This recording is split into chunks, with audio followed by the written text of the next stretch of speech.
Billy, do you have any advice for me on the better place to start today? That Stugotz is here, and we have some New York radio sound to play for Stugotz and the audience now that some of the poisons from New York are trickling in. But we also have a feud between Pablo Torre and Bill Simmons. Ooh.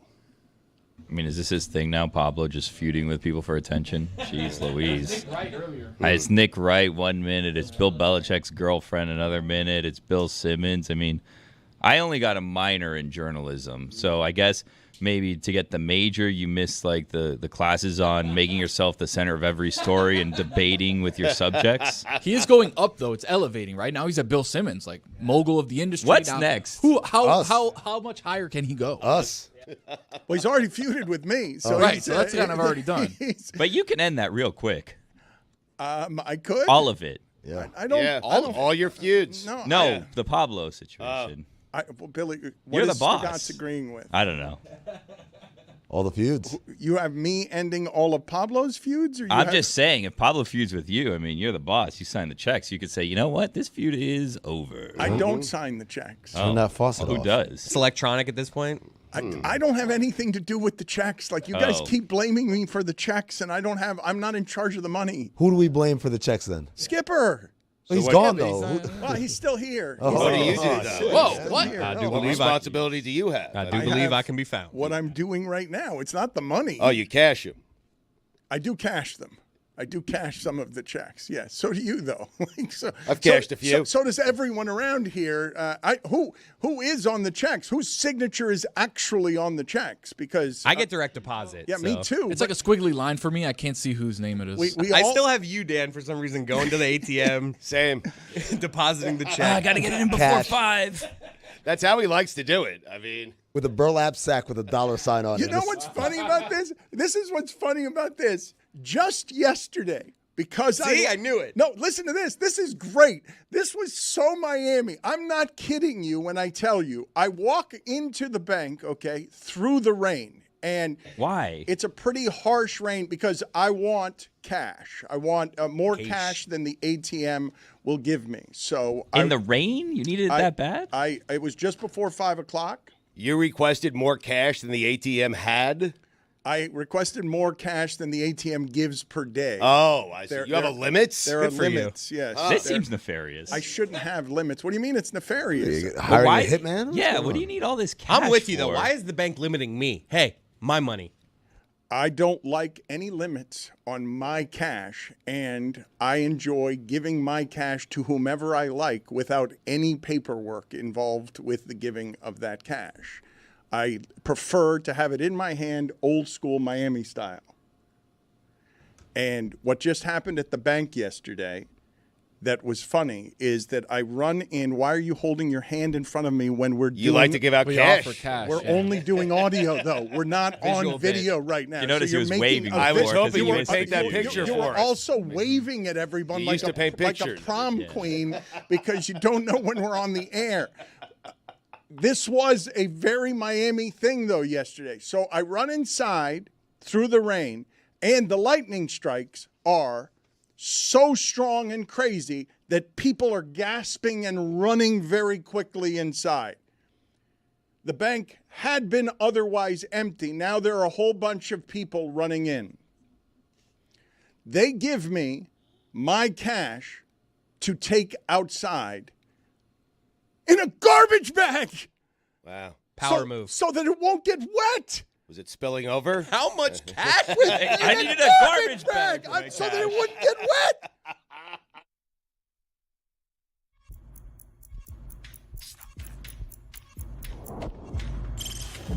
Stop that. Stop that. Stop that. I hear him chat to the noise, move too quick, can't stop for the talking. I hear him chat with the walking. Just too sharp with the prize, white girls let it tell me I'm awesome, yeah.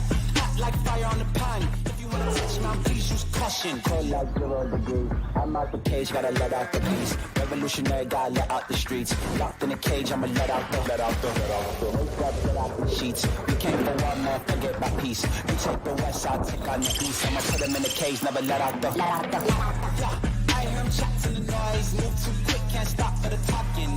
I hear him chat with the boys. Not so tough, but mans keep walking, yeah. Just too sharp with the prize. Right, girls, let her tell me I'm awesome, yeah. Hot like fire on the pan. If you wanna touch me, please use caution. Stop that. Stop that. Stop that. The headline is Bill Simmons trashes Pablo Torre over Bill Belichick, Jordan Hudson reporting. I will read some of these quotes for you guys in a second. Pablo Torre will be appearing on Bill Simmons' podcast here. The quote is, Pablo Torre would have done a long podcast about Leo Farnsworth trying to practice with the team and then done a media tour about it afterwards, Simmons said, shocking his co-hosts. I've never seen anybody dine on a stupider story for a week and a half while pretending you're a journalist. What the bleep was that? Seriously. So Pablo Torre was made indignant by this because he has 11 sources. My favorite part of the article, though, was Simmons also discussed the NFL and the 1978 film Heaven Can Wait on his podcast. Sounds like a good pod. It's a good movie. Warren Beatty. It was the rewatchables. It's supposed to be a movie pod. The weirdest part is why they were talking about Pablo, I guess. Right. It's a movie podcast. And why Pablo is going on Bill's podcast. What do we get out of this? Yeah, it seems like you're going to pick a fight with Bill Simmons. You get him on your podcast so you get the clicks. Doesn't right? sound like Pablo's doing a lot of no these days. We can talk about Heaven Can Wait, though, right? Warren Beatty, football player, right? Yeah. You guys You've have never to seen it? Go ahead Never and seen it. just search YouTube there so you can see Warren Beatty as a quarterback, his throwing motion. This was a movie star for the Times, and I want you to see just the general lack of arm strength and skill involved. I've told you before that Adam McKay said that it took a full year to teach Danny McBride how to throw a baseball in Eastbound and Down. It took a year because he was so unathletic. I have seen very little funnier than John C. Reilly trying to catch a foul ball as a catcher in the movie Love of the Game.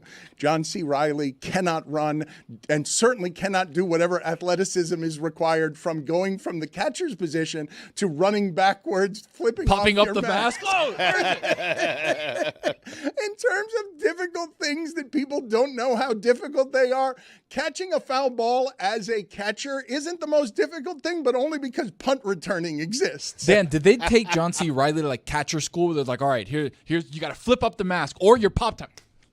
What's your pop time? Can you imagine John C. Reilly having any athleticism? Tell me, I mean, there have to be, what is it? Is it DiCaprio? What was the basketball movie that DiCaprio did where he was very young and Basketball Diaries. couldn't dribble a basketball? Basketball Diaries, although I almost said Love and Basketball.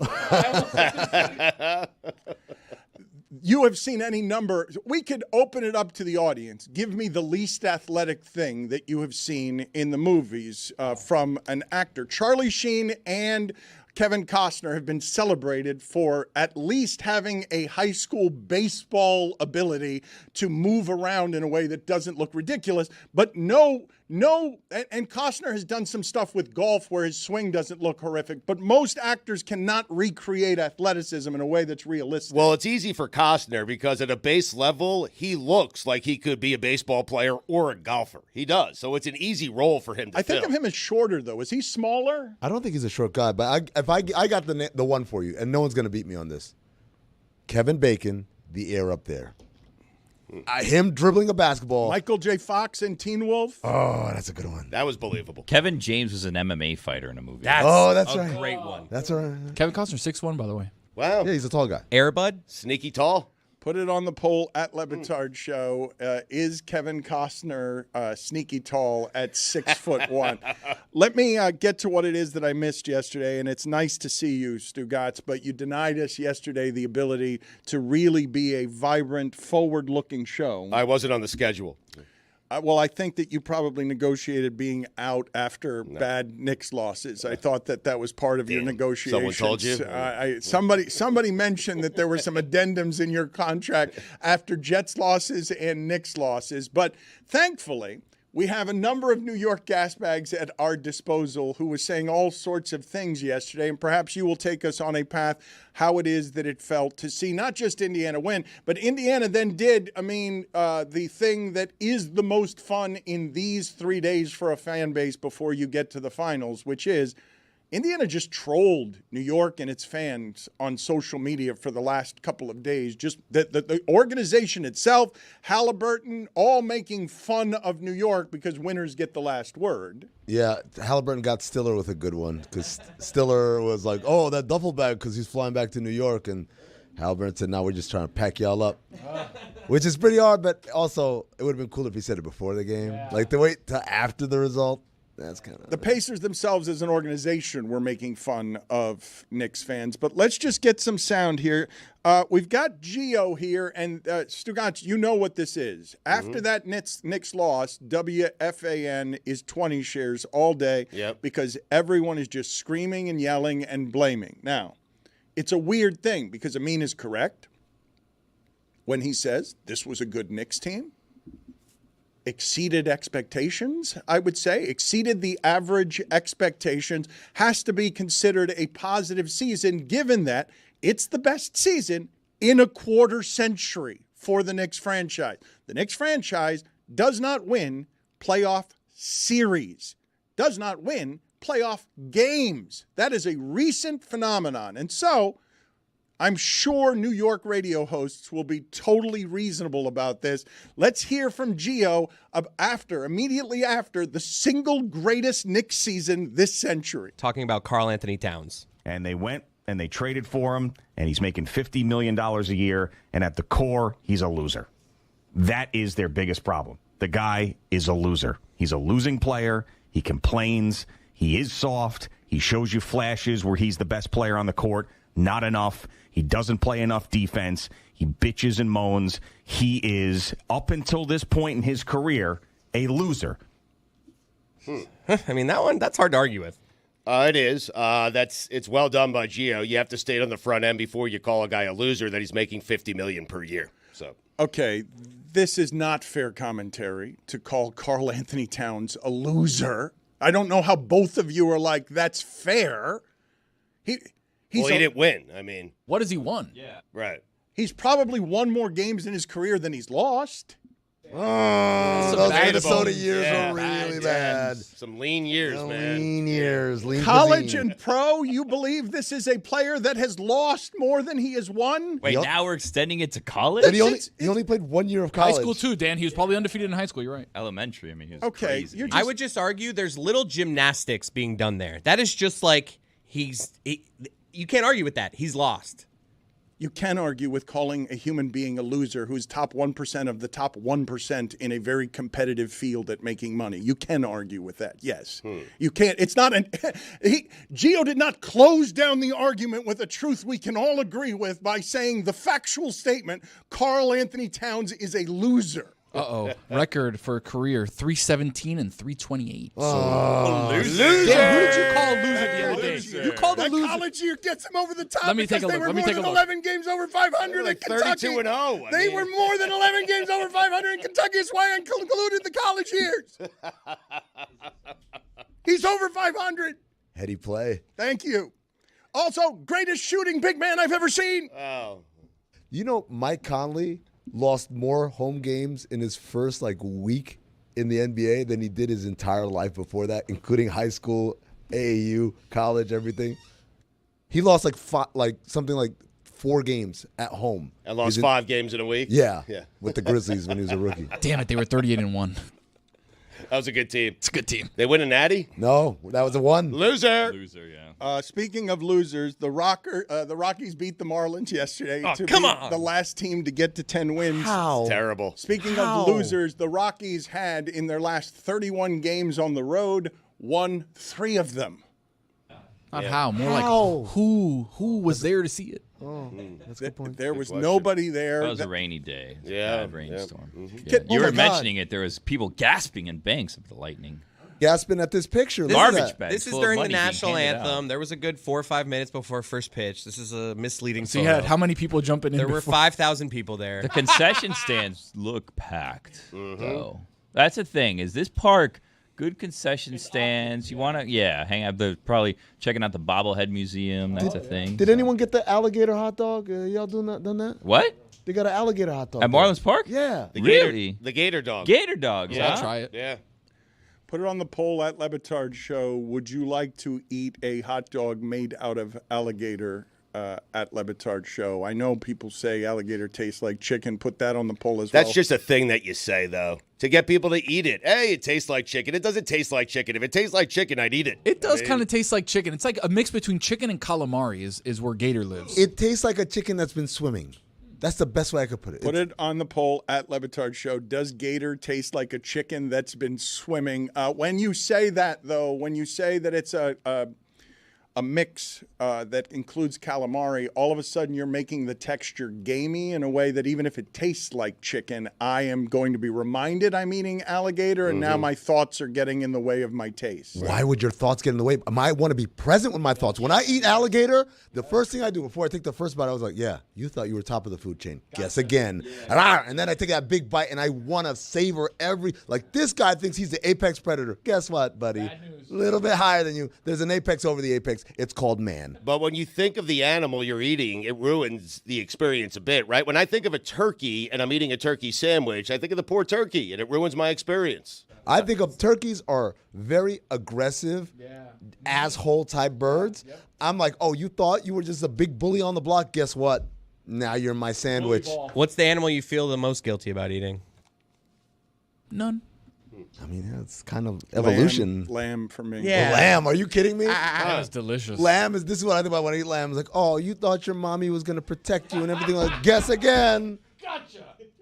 We found a picture of later in the game if you want to see it. That is not accurate. Wait a second. That is I told not you guys. accurate. The flag is still That's up, too. Good, Billy. I appreciate Packed you house. doing that, photoshopping and just changing fake news. Not a Japanese flag, World yeah. Baseball. It's clearly Well, they the honor World the Baseball other people Classic. playing, Yes. so. Right. It's good It's that pretty you cool. would make nice only they did that last a night. visual joke there to exclude the audio audience. You're always producing in a way that is inclusive for everybody. YouTube, It's the wave of the future. Put it on the poll at Le Batard Show, please. Does something being gamey ruin eating for you? Yes. Because I don't want gamey and chewy with my protein. I love the game. Gotta love the game, man. For the love of the game. Love of the game. So we had Gio's opinion given on Karl-Anthony Towns. Chris Cody said it's inarguable and a fact. Karl-Anthony Towns is a loser. No more words need to be expressed on this subject. The subject is closed. No one's allowed to disagree with the assessment that the greatest shooting big man there's ever been, and someone paid at the top 1% of the top 1% of a pretty competitive field, is simply a loser. No other submissions on opinions will be allowed by Chris Cody, who says that the entire committee has closed, gone home, it's over. Karl-Anthony Towns is a loser, and it's forevermore, you're saying, right? This is not Zagacki. Until he wins. I mean, Right. For this season. For this season, until the next season starts, loser. Okay, but he won more than all the teams but 4 in the sport. He won more, but still a loser. According to Thibs, did you guys see what he did in his press conference? We made the final 3 because their series was still going. It's like, I dude, love we that. made the final Yes. 4. Yeah. He's just like, we made the final 3. Yeah. You know what? Good point by Tibbs. Great point. I did math poorly there. They were one of the final 3 teams. By schedule. Their Yes. season was a game longer than Third place. Minnesota's. They are the bronze medalists Yes. on playing games. Bronze medalist, either the second loser or just a loser, but we can agree the bronze medalist is a loser. Put it on the poll at Le Batard Show. Is the bronze medalist a winner or a loser? Clearly ahead of Minnesota. Well, depending on how the finals play out, they may, I'll look into it, they may have played more games than one of the teams in the finals based on how quickly the series goes. So they could be a silver medalist in terms of games played this season. No. Put it Yes, on they the can. poll at Le Batard Show. Go ahead, Stugotz. Ask the poll question. Did the Knicks finish in 3rd? Let's play the sound here of Sal being more Sal than Gio is. He is talking about Tyrese Haliburton, and he is contorting himself in order to give New York the credit for Haliburton being relevant. New York put you on the map. You don't run bleep. We put you on the map. Whether it's Wally Zerbiak saying he's overrated, whether it's his performance against the Knicks a year ago, whether it's the Knicks choking one in game one, allowing him to again be the villain with the choke sign. Without New York, nobody gives a crap about you, Tyrese Haliburton. You don't run squat. Here's what you better hope you run. You better hope you don't run into a buzzsaw in the Thunder in the finals. Because beating the Knicks is not the trophy that you should be trying to get here. You've done that now a couple of times. So stop with the I run New York stuff. Stop with your girlfriend on social media. Go New York, go New York, go home. Enough. Without New York, you're nothing. We made you. We run you. Oh, 20 shares. Yeah. Now I Right, get it. by the Stu. way. I get it. Tony, you played basketball growing up, right? I did. You played pretty high level high school. You played in college. But as you go older and you got to play against people, NBA players, right? You start to see, oh my God, like there's such a gap. There's levels. There's levels to this. I heard that, Dan. I know a lot of people in my group chat were like laughing and some people were angry, whatever. And I was like, man, that guy's good at this radio thing, huh? Yeah. Wow. I don't think that's good at this radio thing. What? Because I don't think that after the New York Knicks have lost that way, this is a sentence that could come out of your mouth. We made you. We run you. That's the dismount, though, Dan. What a dismount. Musical. You always talk about Yes. this thing being like music. That's music right He there. had to go to break there and be like, I sound ridiculous. No. No He way. killed Are you kidding me? He's like, got him. They applauded like NASA when they got the guys back from Apollo 13. Standing Everyone was ovation. like, Yes. We made you. Yeah. We run you. The producer in the back saluted him. The Knicks presently lead the NBA in games played this season because they had longer series in each round than the two teams that made the finals. However, their lead is only 2 games. So they will finish, even if it's a sweep, 2 games shorter than the longest. too bad. Yeah, but it's close. Stugotz, finally, Yeah. way too late. After the parade float has left, leaving only litter behind, can you please give us your exclusive New York Knicks thoughts as someone who just experienced the best Knicks season in 25 years, raising the expectations to a place where, of course, New York fans, and we knew this was going to end this way, if the Knicks season was going to end, it wasn't going to end with Brunson being blamed for anything. If the Knicks season was going to end and it was going to be a product of failing to meet expectations, the place where you're going to put the most expectations is on the big guy that is bigger than everyone else and has 1 block in the entire series. And now you read all the reports. Surely, I mean, you've read these reports as well, that all of the Knicks were frustrated all season about Karl-Anthony Towns doesn't know how to play defense, doesn't know when to do what, doesn't know his assignments, and all of that unraveled toward the end of the season when the wheels fell off because all of the Knicks were exhausted because they were only playing 6 players. So it was incredible reporting by Fred Katz and by James Edwards III for The Athletic. A lot of people were like, oh, so they just had this ready to go? I said, yes, this is how journalism works. We have the autopsy written as soon as a team is entering elimination phase. You got to have it ready to go because that's the number one time people want to read about what went wrong that season. And so in it, they're talking about a lot of things. It's not just about Towns. It covers almost everything. Everyone's got a little blame in there. Probably Brunson's the only one who goes off unscathed. But with regards to Towns, it's that attention to detail. Now, you got to remember, they're coming from a year ago. They were exact opposite. They were scrappy offensively, but defensively, they were elite. This year, they were an elite offensive team, but the defense kind of waned. And you remember on the show, I was telling you guys, I'm not confident in this defense. It's good enough for the 82-game season where nobody cares and we're Milwaukee tonight, tomorrow we're in Cleveland, the night after that in Chicago. But when you get to the playoffs and people are game planning and they're attacking weaknesses, there were just too many. And one of them was Karl-Anthony Towns, his either non-desire or non-ability to execute defensive schematics, right? And that's exactly what we saw Indiana attack.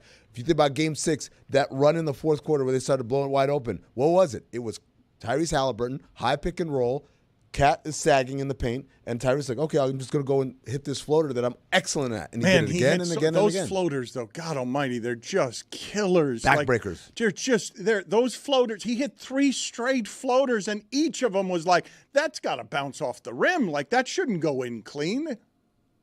It's a terrible job by those players for holding on to that Karl-Anthony Towns was not willing to play defense, that he's soft until after the Knicks loss. Say it while the season's going on. I think they may have actually said it to the reporters, and the reporters just held it. Well, then a terrible job by those reporters. I mean, what are we doing? Well, but Amin's telling you that it's standard operating procedure, that everyone's got their autopsy for the things that went wrong when you start blaming people. Allow me to be the one to criticize Jalen Brunson, okay? Because he's our best player. He's the guy. He's the reason. Because Dallas didn't think he was very good. The Knicks thought he was going to be good. Not this good, but he's turned out to be great. He got them to the Eastern Conference semifinals a year ago, Eastern Conference finals this year. We also, conveniently forget that Jason Tatum got hurt in the series against the Knicks for Boston.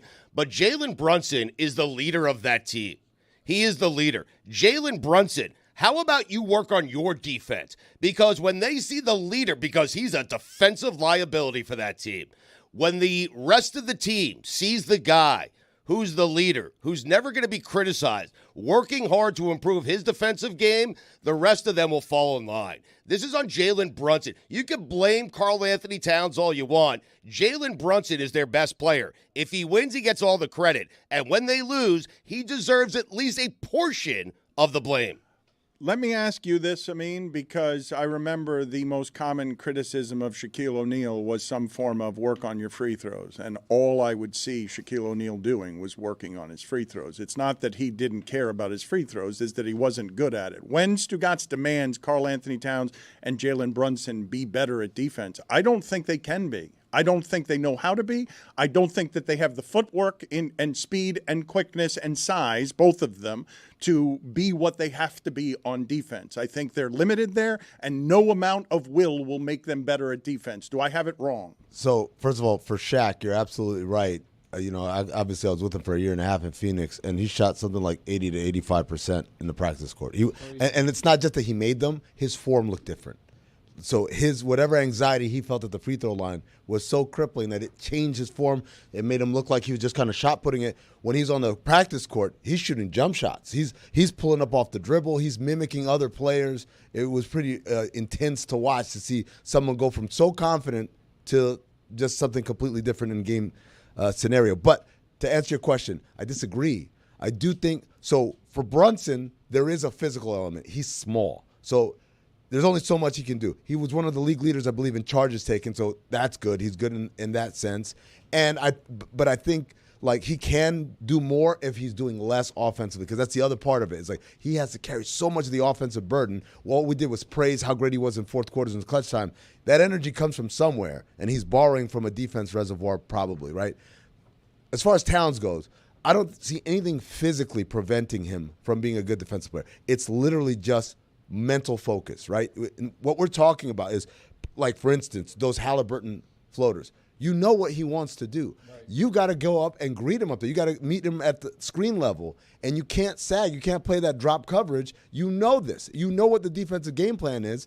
This is just a guy who either is forgetful or doesn't care, one of the two. Man, I forgot to play defense. I have a hard time. It's hard to say he doesn't care. I have a hard time believing that the problems with Karl-Anthony Towns aren't matchup problems when they bring to him matchups meant to exploit the fact that he's very big and he is graceful enough offensively for that size, but can be slow-footed on defense and is only good on defense when he's got a Gobert next to him or a Mitchell Robinson, because, it's crazy to say that someone that size had one block in the Indiana series and had one block the last time that they were in the Western Conference Finals. At the core, he's a loser. Dan, I'm going to tell you what it is, right? Tom Thibodeau, his staff, they're under no illusions of what he is capable of doing and not capable of doing.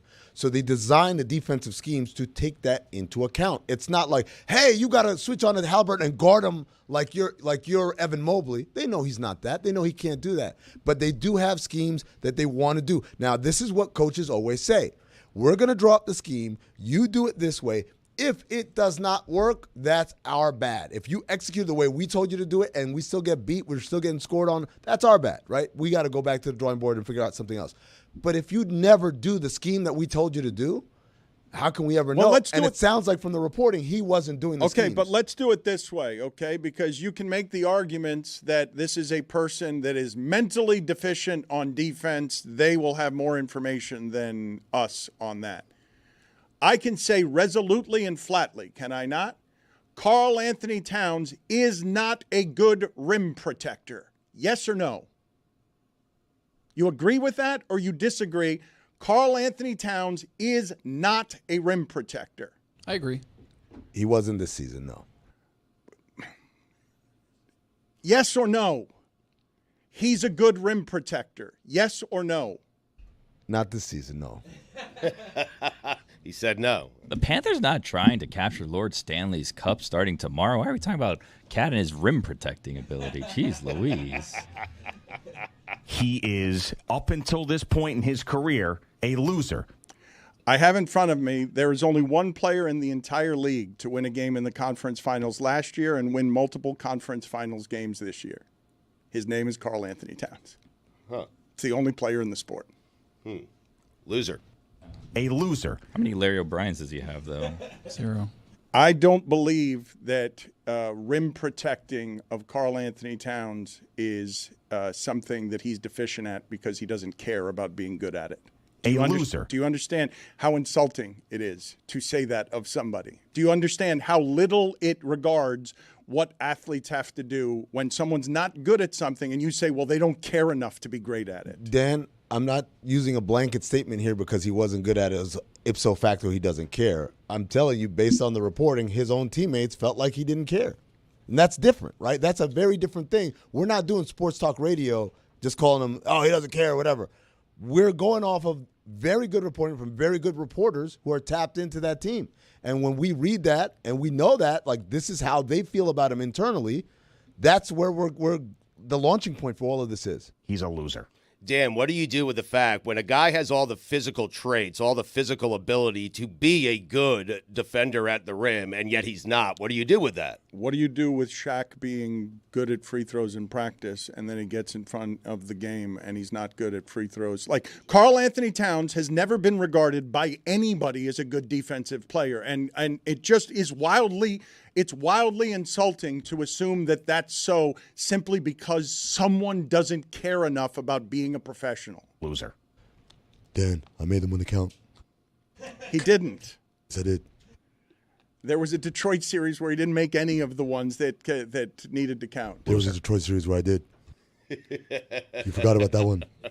Could the answer be that he's just slow? Loser. Yes. Right? And like that, and that's the reason Maybe. why he's a bad defender. He's just really slow and plodding. Well, like that's the thing. If you work on your agility, your quickness, like maybe you can be a better defender. Loser. The interesting thing about you saying slow is that his teammates are saying it's mentally slow. Loser. That the teammates aren't even saying that it's physically slow. It's that he doesn't understand what his assignments are on defense. How many times in that series, Stugotz, were you frustrated because the 7th pass to Indiana was making at the end of the shot clock was the one that was wide open in the corner for the most efficient shot? Wide open because they were taking it right before the shot clock because he wasn't doing whatever he had to do on some sort of rotation. Loser. I was frustrated the same amount at Karl-Anthony Towns as I was at Jalen Brunson for playing. I will tell you that I think this is what's happening here, Amin, and I think it's what's also happening with his teammates. They're just doing this physically. Jalen's trying hard because look how small he is. Of course. Look at how good Karl-Anthony optics Towns factor into it. Yeah, yes. but perception's not reality. Reality is reality. Like, okay, optics factor into it. They lost, and therefore you call him a loser. I generally am not willing to say that somebody at the top of their profession doesn't care about their profession. But Dan, when you have a guy of that size with those physical traits, with ridiculous ability, he does for a guy who is that tall. And the last 3 seasons, he's 0.6 blocks per game. You have to start questioning some things. I'm saying that he's not good at block shots. That he's cement-footed. He was though. But also, Dan, like, not caring comes in many different forms. Not caring could be like, man, I don't care. Like, that's, I think, how you're taking it. But there's another form where it's like, hey, I really need you to lock in. All right, cool. Walk out there, and he forgot what we're doing.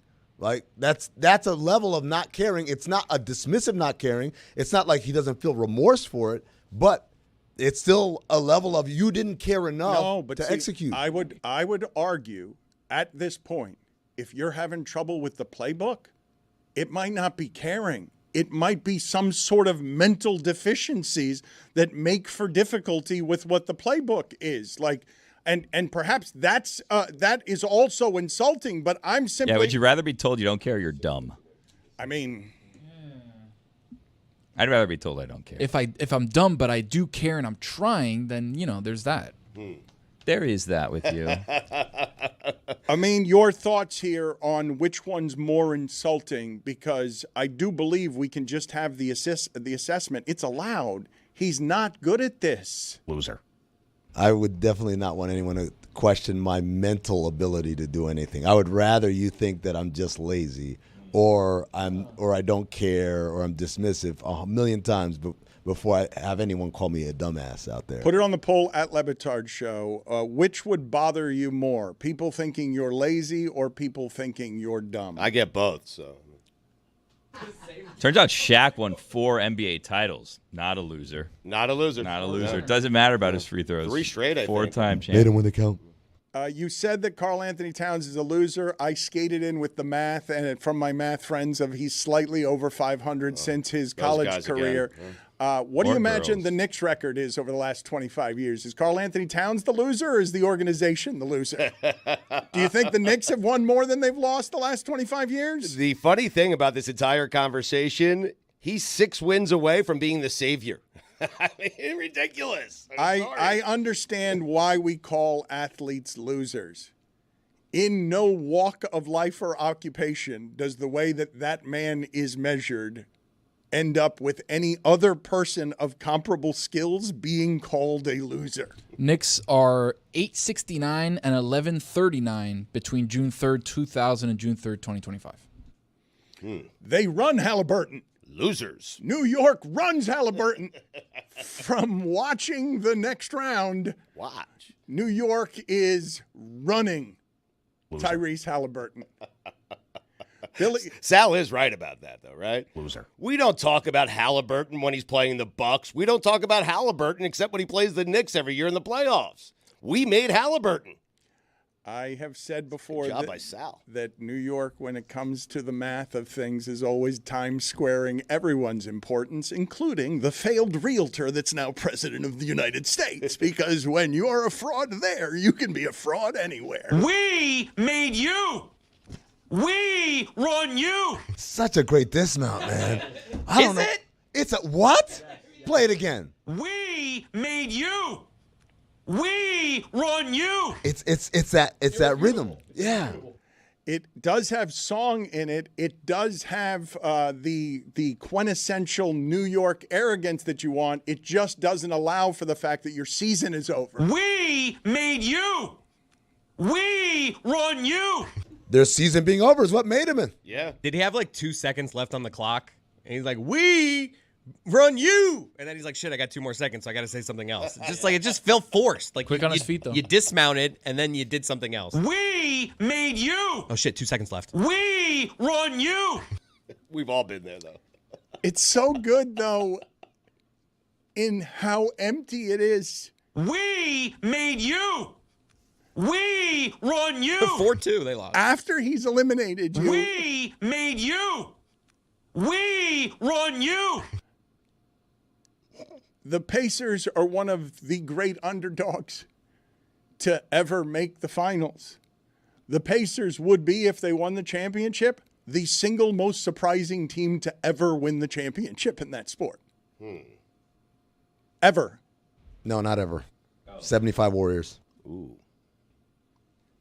Who was on that team? I've had that one. He's had that take before. Al Attles. Best player? You could say in the last 50 years, though. Nate Thurman. Rick Barry. What were the your arch nemesis? I mean, Nate the Great. What were the 75 Warriors in terms of record? What were they as an underdog before the season? And what were they as a seed? I think the answer to all those things are going to confirm what I'm saying, which is because this was a team that was designed to fail. They wanted to tank that season because they were trying to move the team. And Al Attles was given control, and they said, hey, man, go whatever you want. And he actually went out and, like, loaded the roster with black players, which was, at the time, unheard of. 48 and 34 in their season in 74-75. Rick Barry, 30 points a game. Wow. Rick Barry was killing. He was a baller. 6 assists. Yeah. And the Pacers won how many this year? 50? Yep. Yeah. This I don't know if I can say that it is more surprising to have a black team that we weren't expecting to be black win the championship. Led by a white guy.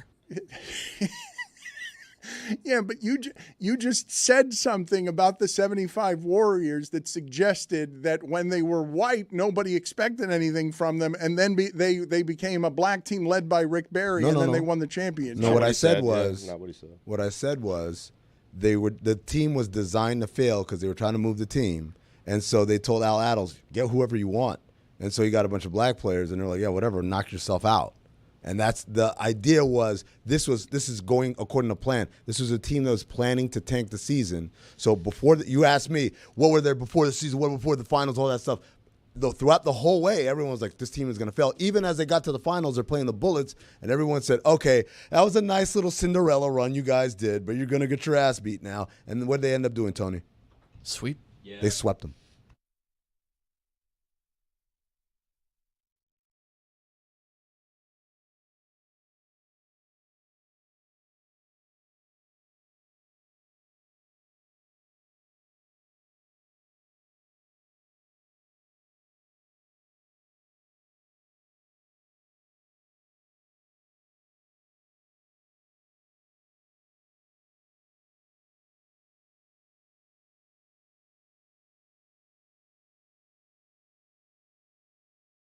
He just won with Jeremy Taché. Because Jeremy was an alleged journalist last night. Yeah, my thoughts exactly. Jeremy, who is an up-and-comer in the broadcasting game and is someone who has now journalistic credentials around, literal credentials around the Heat and the Marlins. Yesterday he was hosting. And this is one of the great things, Stugotz, this time of year. We get it so infrequently around here in South Florida. But South Florida has always done this well. The rest of the country always makes fun of, you guys don't care about that sports that much. You're bandwagon people. All right. Many of us are. Not everyone is. The loyalists are super loyal. But Miami does the bandwagon better than anybody. Miami does. Everyone now show up for the party. And so you have, stunningly, a hockey arena in the Everglades, like surrounded by airboats and alligators, filled with people to do the wave, watching the game on television. And at the Heat, across the street from us last night, Jeremy Taché is watching the end of that game with a lot of people who are excited. And Stugotz, I'm getting a lot of this. Jimmy was out of bounds, and it ended up being a 3. That was a goaltend ref culture win. Okay, whatever. Tell it to the people who were yelling and screaming around Jeremy. How about this? 1-1, we're coming home. Okay, who's we? Yeah, I mean, I took the Heat in 5. Anyone else? Wow. He's right. All right, the Knicks are watching this like everybody 2 else. rounds ago. It was a long time ago, understandably. Here's Jeremy Taché not being a journalist while covering, again, an arena filled with people, but no players or athletes were there. You're catching us right now as the Miami Heat have just won Game 2 of the NBA Finals. You can see that this crowd here is hoisting babies into the air. This crowd is ready from the moment this game started, and it has continued here as the Miami Heat have just upset the Denver Nuggets. We've got fans going crazy. We're high-fiving. Everybody's ready for an unbelievable night right here in Miami. The Kaseya Center was ready for a great night from the jump, as this energy around the entire lower bowl was electric from the moment this game started until the moment it ended.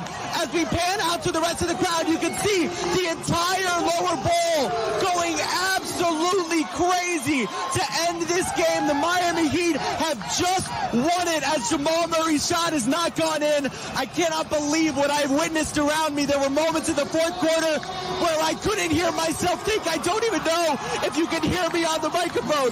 What a night at the Kaseya Center as the Miami Heat take their first game, their first win in Denver, and I know that this crowd right here is ready for an unbelievable party Wednesday night, Game 3 here in the Heat's house. Guys, we'll send it back to you in the studio. Oh my gosh, Jeremy Taché doing that on one tank of oxygen. Not a single breath taken. He was like one of those free divers that go down for 20 minutes at the bottom of the ocean. It was a record. And if you're listening just by audio and not watching, what you didn't see in that noise is there were 11 actual babies tossed in the air. Just infants. Seems reckless. It does. But hey, it's game 2. Right. Wait till game 7 of this thing. Right. 11 babies, a fetus. It's not going 7. I said 5. I mean, that's right. You did mention that. Yeah. The energy was actually insane. I don't remember any of that. I feel like I blacked out as that happened. It sounded like I was losing my voice. I wasn't losing my voice. I literally was just unhinged. I don't remember it. It was really amazing. You blacked out. Excellent work by you, blacking out as a impartial observer of games. Well, you can't be impartial if you're holding a microphone that says Heat TV. My job is sales and that high-fiving. You're people. emceeing. Yeah. Emceeing is really sales. I'm right. there. Yeah. I'm there to make sure everybody's ready to be at games 3 and 4. I'm there to make sure that everybody is ready to be at the road rally. Bally Sports, the heart of the fan. Put it on the poll, please, Juju, at Le Batard Show. Would the Zeller minutes look the same if you replaced him with a newborn giraffe? Or that newborn baby that was being hoisted into the air. The giraffe would just be more distracting. I feel like we'd have more success. No, Zeller's plenty distracting. Porter He's right Jr. now. would be like, why is there a giraffe on the court? No. Listen to me. Zeller is a strong human being. He is a big human being. And when he starts balling around there. I can't take my eyes off of him. Well, nobody can. Nobody can. Jokic, you're hoping to distract Jokic. It's dangerous. It's like having a wrecking ball just move through the court, but it's like on a hinge that's not safe, and it's just swinging through, and you got to be careful because every once in a while they'll put one in with an offensive rebound, but everyone be careful because it might fly into the stands. The Zeller minutes are amazing. Yeah. They're a joy to watch. Oh.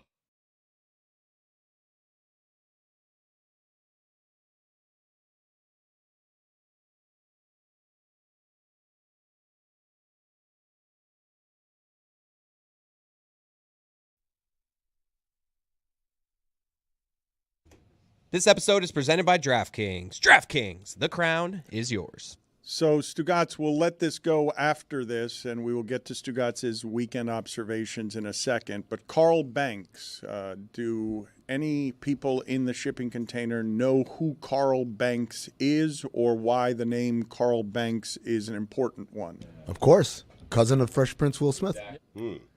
Carl Banks is a former champion linebacker for the New York Giants, and he says, Stugotz, Giannotti's take. Which one is Giannotti? Is it Gio or is it Sal?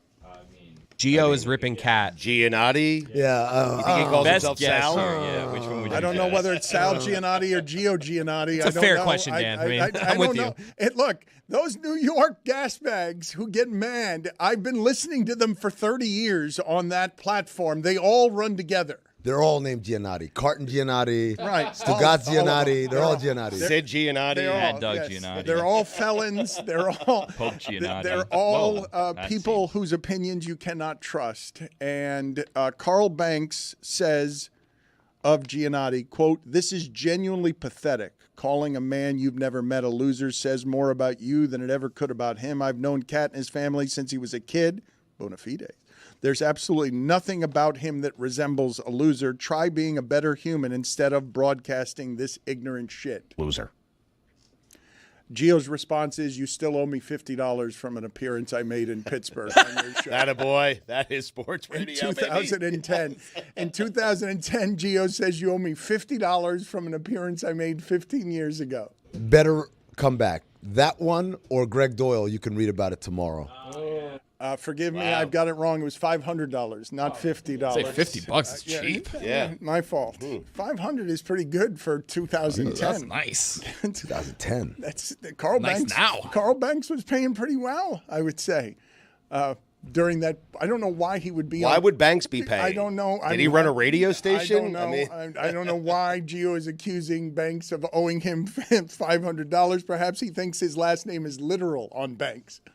Uncle Phil had a lot of money, man. And he lived a nice life in Bel Air. Thank you, Amin. Please keep that joke going all show. I think it's a winner.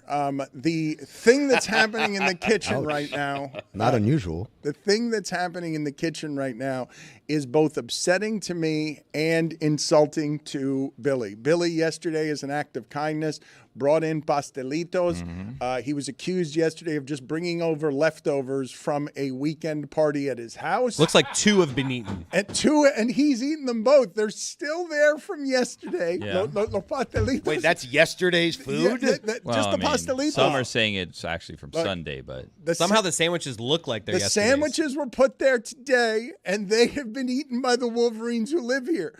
The Pastelitos have been left alone. And Sandwiches look like they've been there 3 months. they're dangerous too, though, because those sandwiches often have like hidden toothpicks in them, where like they can rip open your innards. Having said that, I've just had one of the sandwiches, and you know what? Finger food, because I had it and I went, nice, and that's it.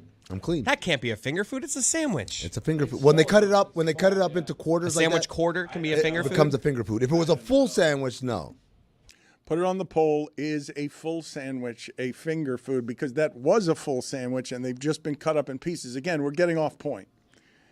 The sandwiches are one thing. They were put there today, and you have seen what happened. Bacon sandwiches, gone. First off the shelf, they fly out. Stugotz grabs just the bacon from inside them, walks around with grease on his fingers, no plate, just eats the bacon. You see that nothing around here can stay out without being eaten except for Billy's Pastelitos. Except for my act of kindness. The first thing in the history of our consumption that I have seen just sit there. There's been some gluten-free stuff at Jet Springs that we've kind of let sit there. This is the part, though, that I wanted to ask both Tony and Billy, because you may have noticed that Amin, being in South Florida just occasionally, has developed a great many cultural impressions locally where he'll have food like flan for breakfast.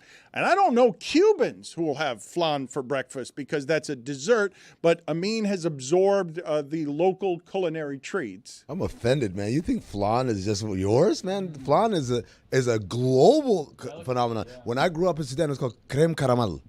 Creme caramel. That's That what could they be call also it. Spanish too. Again, creme caramel is different than flan. Flan is the Cuban one, and It's all the same thing. it's not all the same all the thing. same thing, They're not all Man, the same trust me. thing. I will say, Same Amin, family. Amin loves Hispanic food. Amin loves Cuban food. He's always in it. When there's vaca frita, he's there, the first one eating it. So I'm going to give him a commemorative Cuban. Congratulations, Amin. My brother. Congratulations. Way to So go. he can talk about the pastelitos if you need. Well, but the opposite of that, I would say, is Stugotz. Stugotz has lived in South Florida all his life. He looked at the pastelitos and said, "What are those?" Yep. Come on. I mean, You know I did. what they are. You know what they are. I don't. I've never had one. I have to be honest. You've lived here for 20,000 years. You've never had a pastelito ever? No. I can't. That's not true. You've had it. You just didn't know what it was called. Perhaps. The flakiness, the guava, he doesn't. The cheese. Oh, Yes, he would like it, but apparently no one likes Billy's Pastelitos because I can't tell you how rare it is for a dessert to last 5 minutes Anything around to here. last. You know what you want me to be honest, Dan? You want my honest opinion? They're dry. A little on the dry Están seco. I mean, Como you andar a got, pie. you got here a day after they arrived. I though. know, You but I'm weren't just here saying, yesterday. right now they look dry. When Gino rejects it, you got to take a look in the mirror.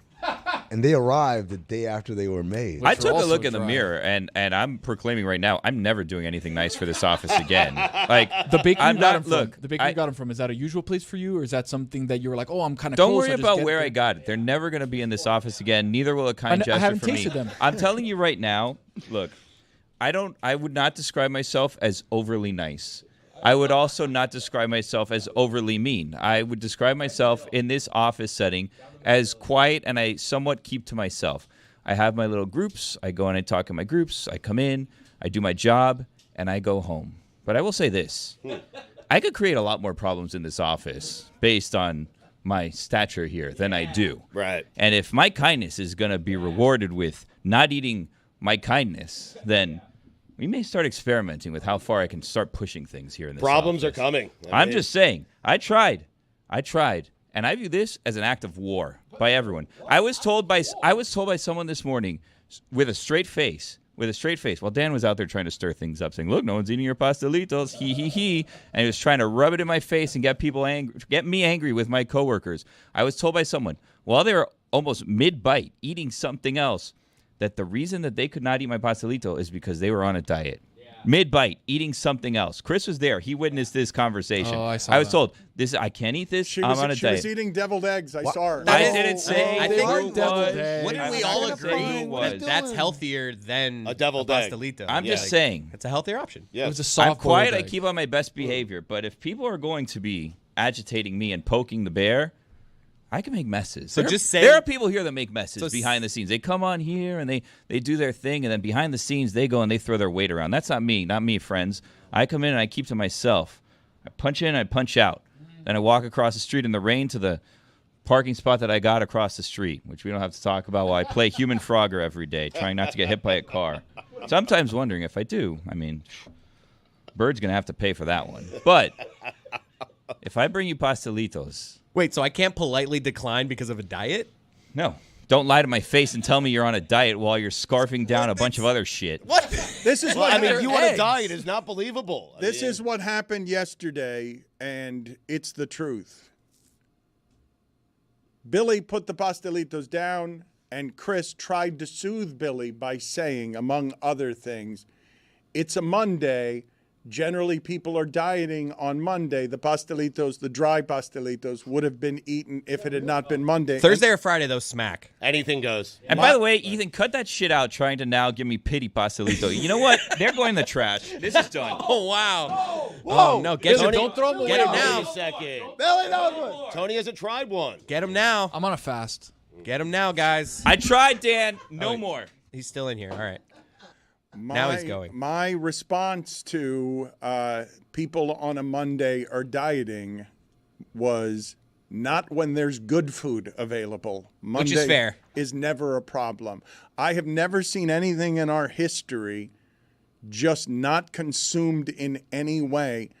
Look how hard the bite he had to take was. Dan. That was a hard bite. You broke it too? Dry, man. Dry. Oh, he's stomping back. Everyone be I'll quiet. take one of these. I'll take one. He's not giving them away anymore. Now he's keeping. He's gonna spike. Are these guayaba? Or are they queso guayaba? What are they? Tony, They're get your, guayaba. There's no cheese in here. And I was going to throw them away, but that's wasteful, and I'm not doing that. Tony, get your hands I'm on eating one. it. Let's No, see how I'm on hard a- they I'm are. on a fast. I can't. No, just give it a feel. Try that, Tom. Manitos atrás. Slap the shit He out won't of let your me hand. grab it. yeah. Billy, can I try one? No, you cannot. I didn't You say could've anything tried bad one. about You could it. have tried one this morning. You're not having anything. I've never Keep had in one mind before. now. This would be my first. I want to try one. You'll never have a first. Never. Do you want water? I can get you water. I don't want water. You're delicious. He definitely needs That water. cleanses You my better have palate. water. You better have water. He's gonna choke. Because those things are like eating sandpaper. Delicious sandpaper. Not nice, man. Sandpaper from the finest beach. It's got a. Kind act. I've got the. Sandpaper from Barbados. Beautiful pink sandpaper. The pastelito needs cheese. Like you're going. Tony, would you agree? I think that if you have a guayaba pastelito, it needs to be very soft, right? The flakiness of the pastelito dough needs to be extremely soft. So when you bite it, you have the contrast of the softness with the guava. If you're gonna have guava and cheese together, you can get away with a little bit of a harder shell because you have more of the crunch because you need more to grab to then pull it out. It requires, though, the cheese. This is what has happened here. That is Billy just said the cheese ruins it. That's Cheese never ruins been it. said about anything. Like cheese No. ruins nothing. Cheese makes Guayaba. everything better. No, Everything's not this. better. It's like pasty cheese. It's like cream cheese in the middle of guayaba. Ooh, no. Love it. Yeah, not for me. Oh, it's so good. Well, that's because you guys are idiots and It's you don't great. appreciate a good thing.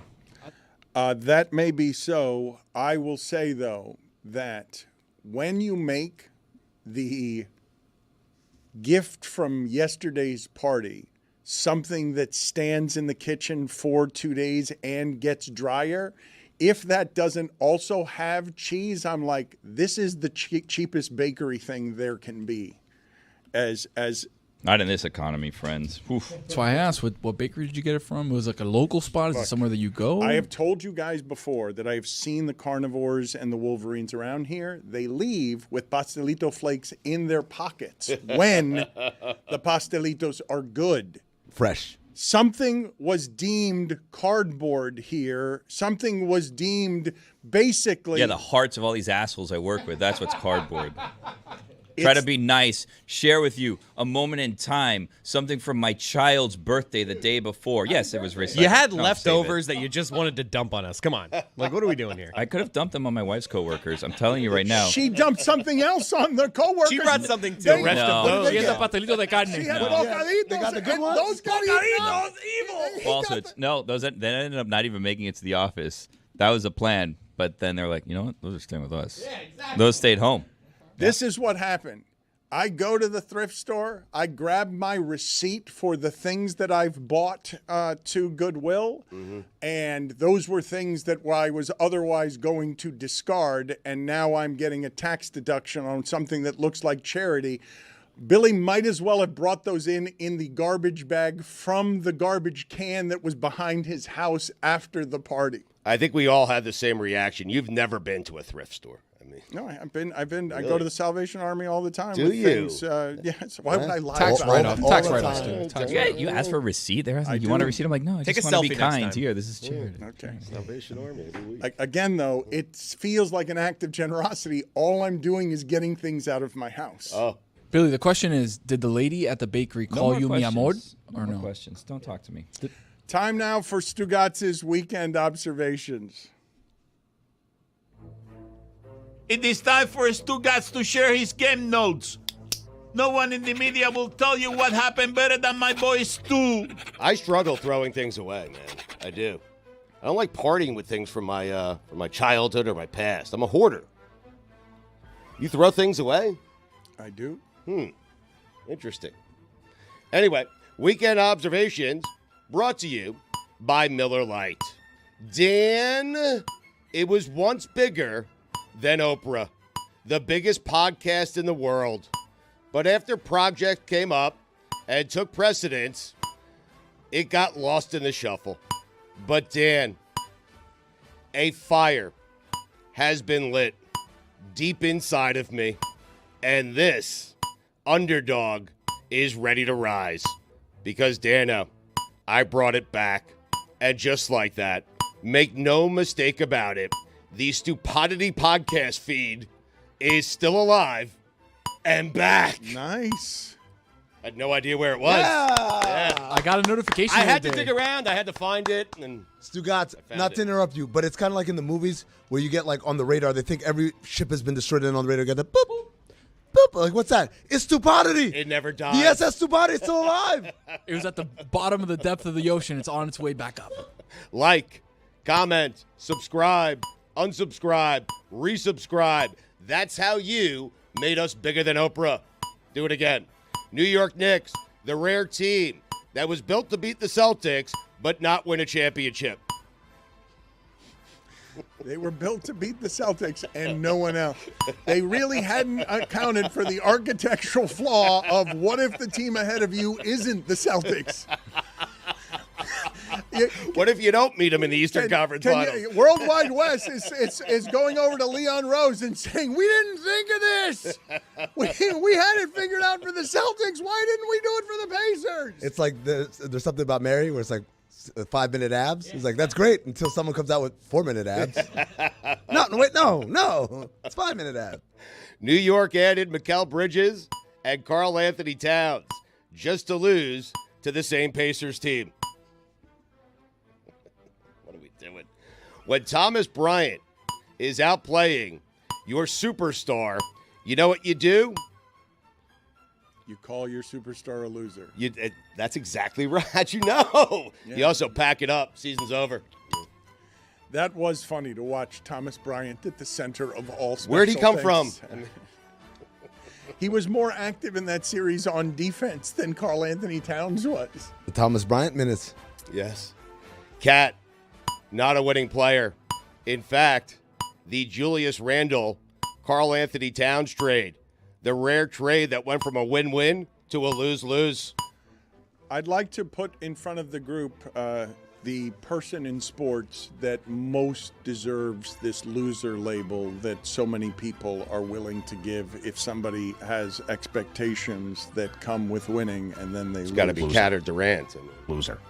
Karl-Anthony Towns. I don't believe that Kevin Durant is viewed as a loser anymore.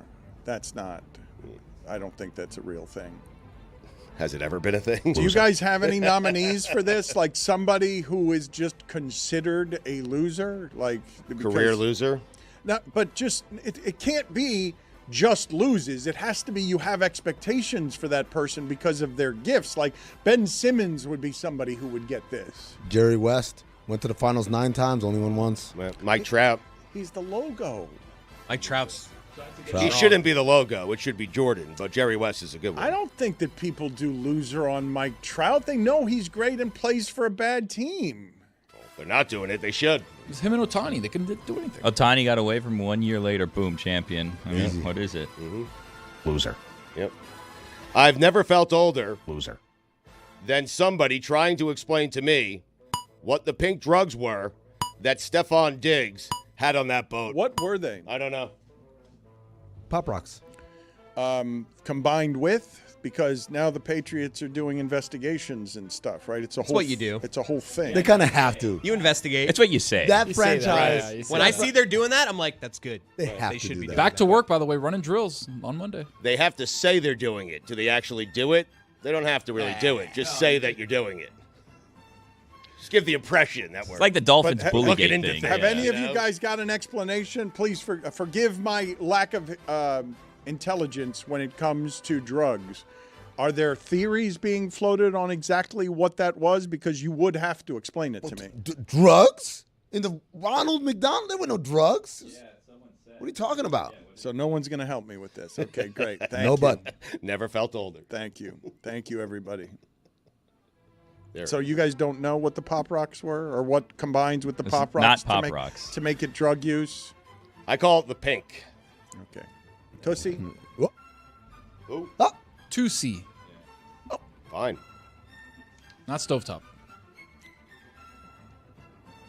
It's told allegedly. Some people might think allegedly it could be ketamine and cocaine. Oh, Some people might say. No. Not necessarily.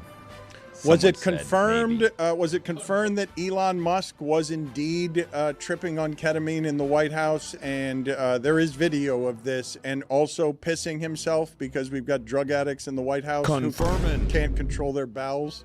I don't think he took a drug test after, so we wouldn't be able to confirm. No, I but- can confirm it. Just put it behind me. Elon Musk clearly rolling at the White House. Put it behind me, please. Allegedly. Dan, we can't confirm it, but we can confirm it.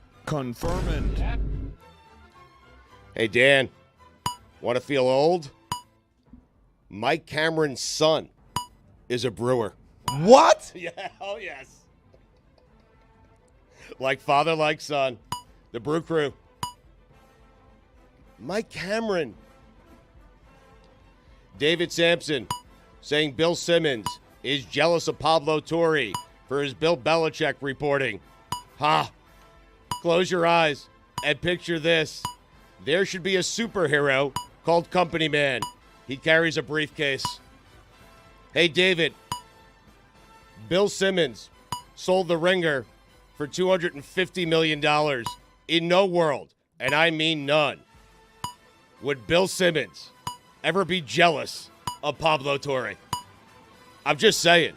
I love Pablo, but there is no scenario where Bill is jealous of Pablo. That's not happening. I'm jealous of Bill. I have a confession.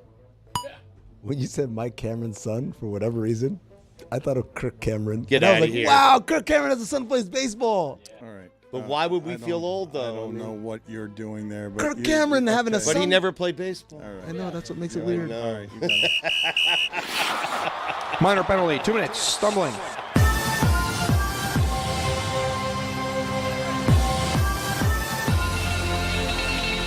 It may not have involved allegedly, if this is what it was, while sometimes called pink cocaine. It may not involve actual cocaine. It rarely has ketamine cocaine, and actually. MDMA, which some people refer to as Molly. Confirmed. If you did cocaine though, when someone trotted out pink cocaine, would you snort it?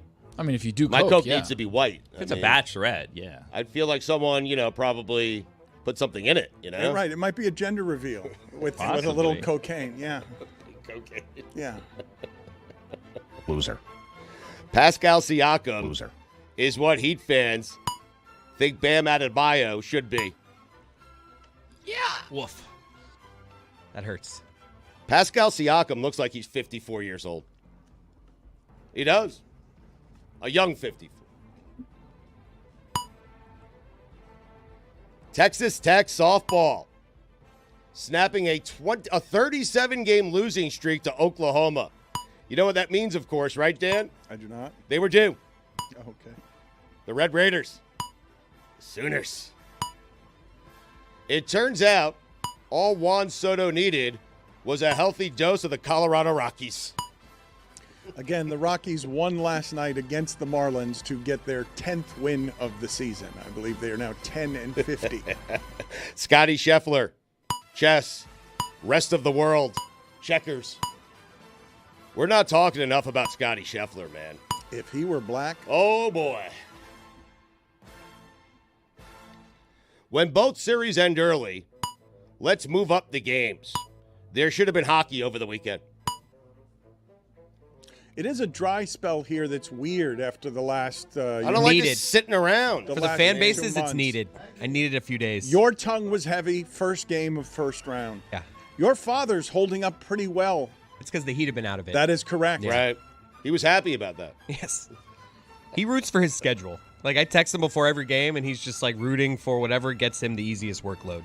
He roots for me maximum at all times. Knicks fans, let's remember this moment. The next time we want to storm the streets outside of Madison Square Garden for winning in the second round. You know what they say, Dano? Act like you've been there before. I mean, we set ourselves up for this every single year. We celebrate so much over meaningless series victories that when we lose, everyone crushes us. I haven't seen this hope for a Knicks team in 25 years.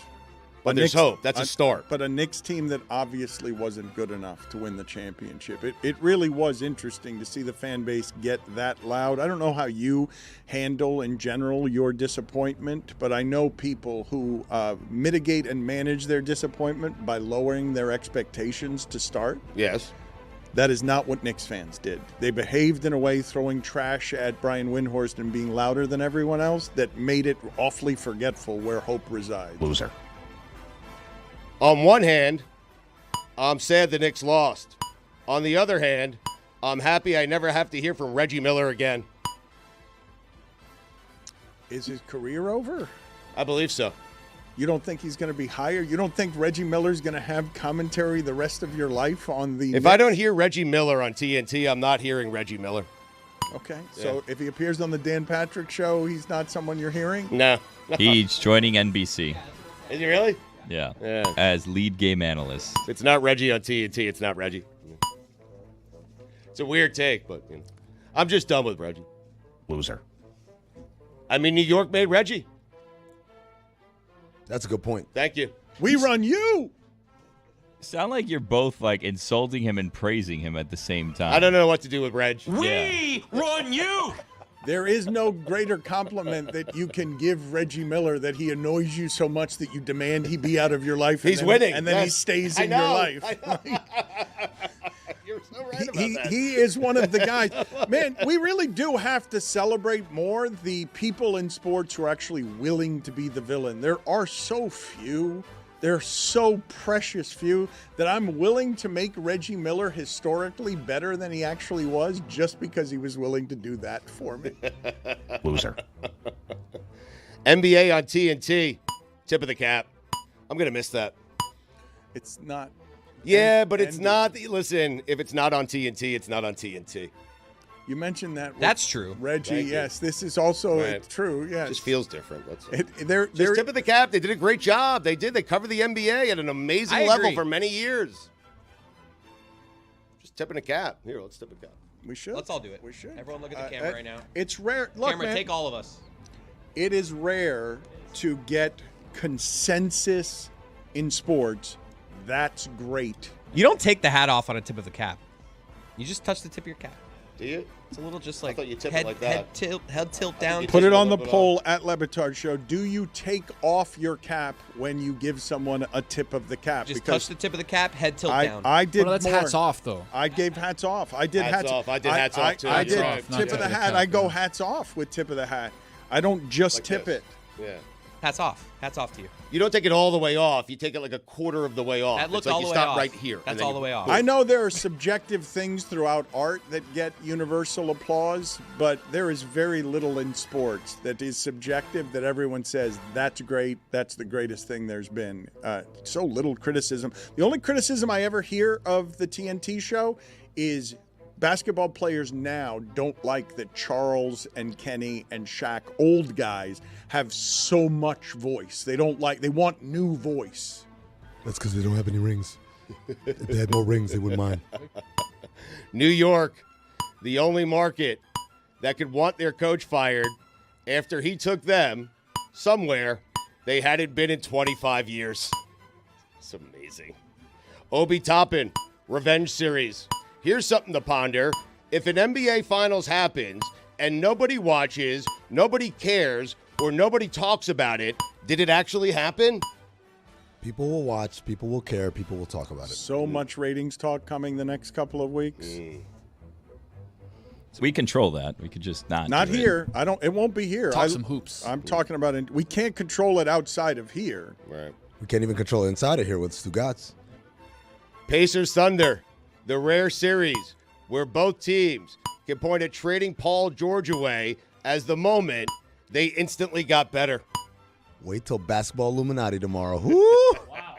Some revelations, some behind-the-scenes stuff. A big congratulations to Josh Allen and Hanley Stenfield. Hanley? Hanley. Haley? I No, don't know you're what her right. name is. Hold on. Steinfield. You made her a Marlins shortstop. I did.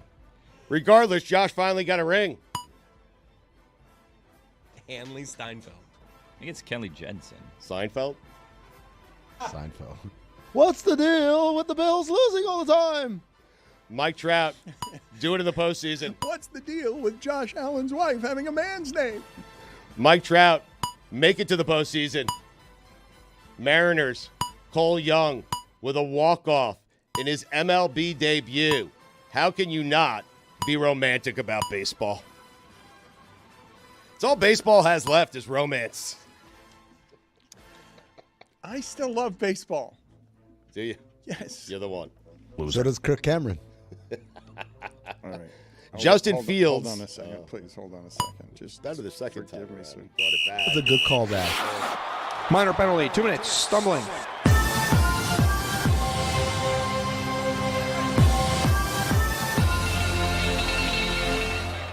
Justin Fields said he believes he can be great with the New York Jets. Hey, Justin, got some news for you. You can't.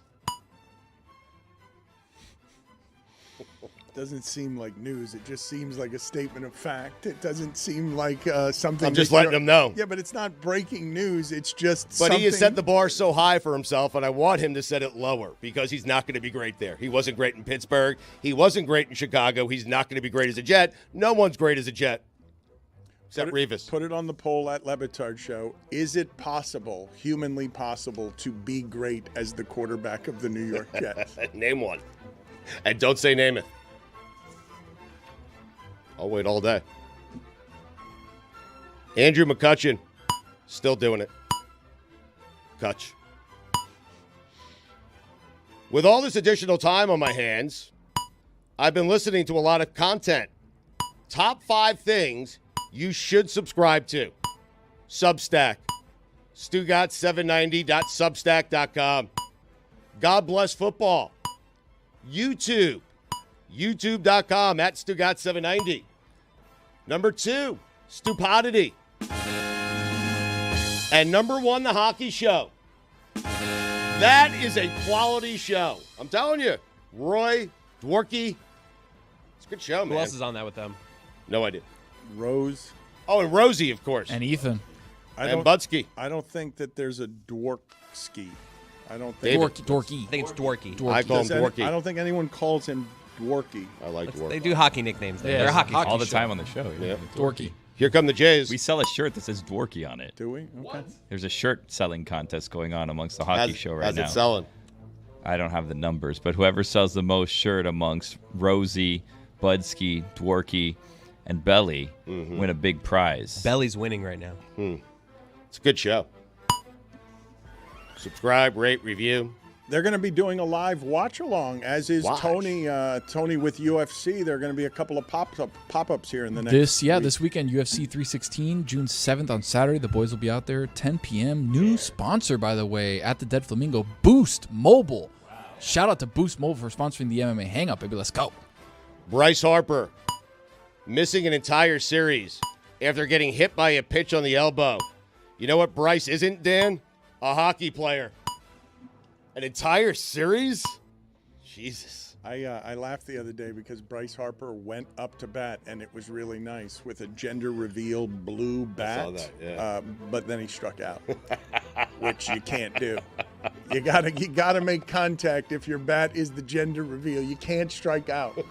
Not to bring it back, but the Cole Young walk-off on his debut is one of the saddest walk-offs I've ever seen. I thought it was romantic. It was for me. I mean, it was a little dribbler that was extra innings, so there was a runner running home and beats the throw home, but he dribbled it about 38 feet before the first baseman fielded it, threw it home. The run got in before the tag, then he runs, he gets to first base. It's a hit, walk-off, but man, it was a routine out. But it was, romantic. A walk-off's a walk. Slam, yeah. Interesting reference by Hermida never did that. He was supposed to do that. Hermida doesn't remember that, and you do. It's the only moment of his career. I think he remembers it. So I'm saying his life peaked at that moment. Not me. I wouldn't say that. That's he was supposed to have so many moments, though. He was supposed to have so many moments, but alas, not. Double the David Samson. Still wouldn't be 5 feet tall or weigh over 100 pounds. What? What? What do you mean? I love David. It really doesn't sound like it. I just said double the David. It was funny. 5 feet tall. He's small. You get it? Good clean humor. I love David as much as he loves me. And as much as he loves Pablo. At any point, do you think Kylie Jenner looked around, realized she was in Indiana, and said, "Why the hell am I here?" Speaking of hell or Browns. Dan, those are the weekend observations. Excellent. We love those always. We love those weekly. We were mentioning Amin's love of the breakfast flan, and it made me think of the breakfast flan song. So let's go ahead and play that for the people. I wish I had some breakfast flan. Breakfast flan. Where can I find a breakfast like that? Yeah, I regret doing that. Classic. It's awesome. I want some flan right now. Did you have good memories of it? Or like, what? I did. I thought it had musical accompaniment. I didn't realize it was a cappella. I didn't realize it was a duet. Wait, there was music there if you hear it. I wish I had some breakfast flan. There's nothing I recognize as music in there. Nope. Where Good can I teammate. find a breakfast like that? Not anymore. Not after the Pastelito incident. Sing all your shit a cappella moving forward. Can I ask whether or not anyone is siding with Pablo Torre in the beef with Bill Simmons? Because a lot of people are objecting to Pablo Torre's journalism rooting around in the bedroom of Bill Belichick, but it's also being wildly rewarded because Pablo's numbers are skyrocketing. Crazy. Because he's doing this reporting around this story that people are really hungry for. But there are also people objecting to it while there's widespread curiosity about it, and it's not being covered in the mainstream in a way that is satisfying to people, so people are going and hunting down Pablo. Dan, I know you mentioned earlier that he's going to go on with Bill Simmons. Did you see his tweet response, which was scathing and, dare I say it, little Stephen A. Smith-esque? Allow me to read it in a Stephen A. Smith voice. Dear Bill Simmons, since you have such a strong public opinion about my work, I happen to have a few questions for you. Specifically, Unless you're afraid of Pablo Torre finds out and someone just pretending to be a journalist, of course. Thanks, Pablo. You think he meant that thanks? I have a few questions for you. That's a great question. It is a great signature catchline for a threatening movie villain dork. I have a few. Somebody who shows up with a briefcase, opens it up, and says, I have a few questions for you. Here's the thing. Here's the thing.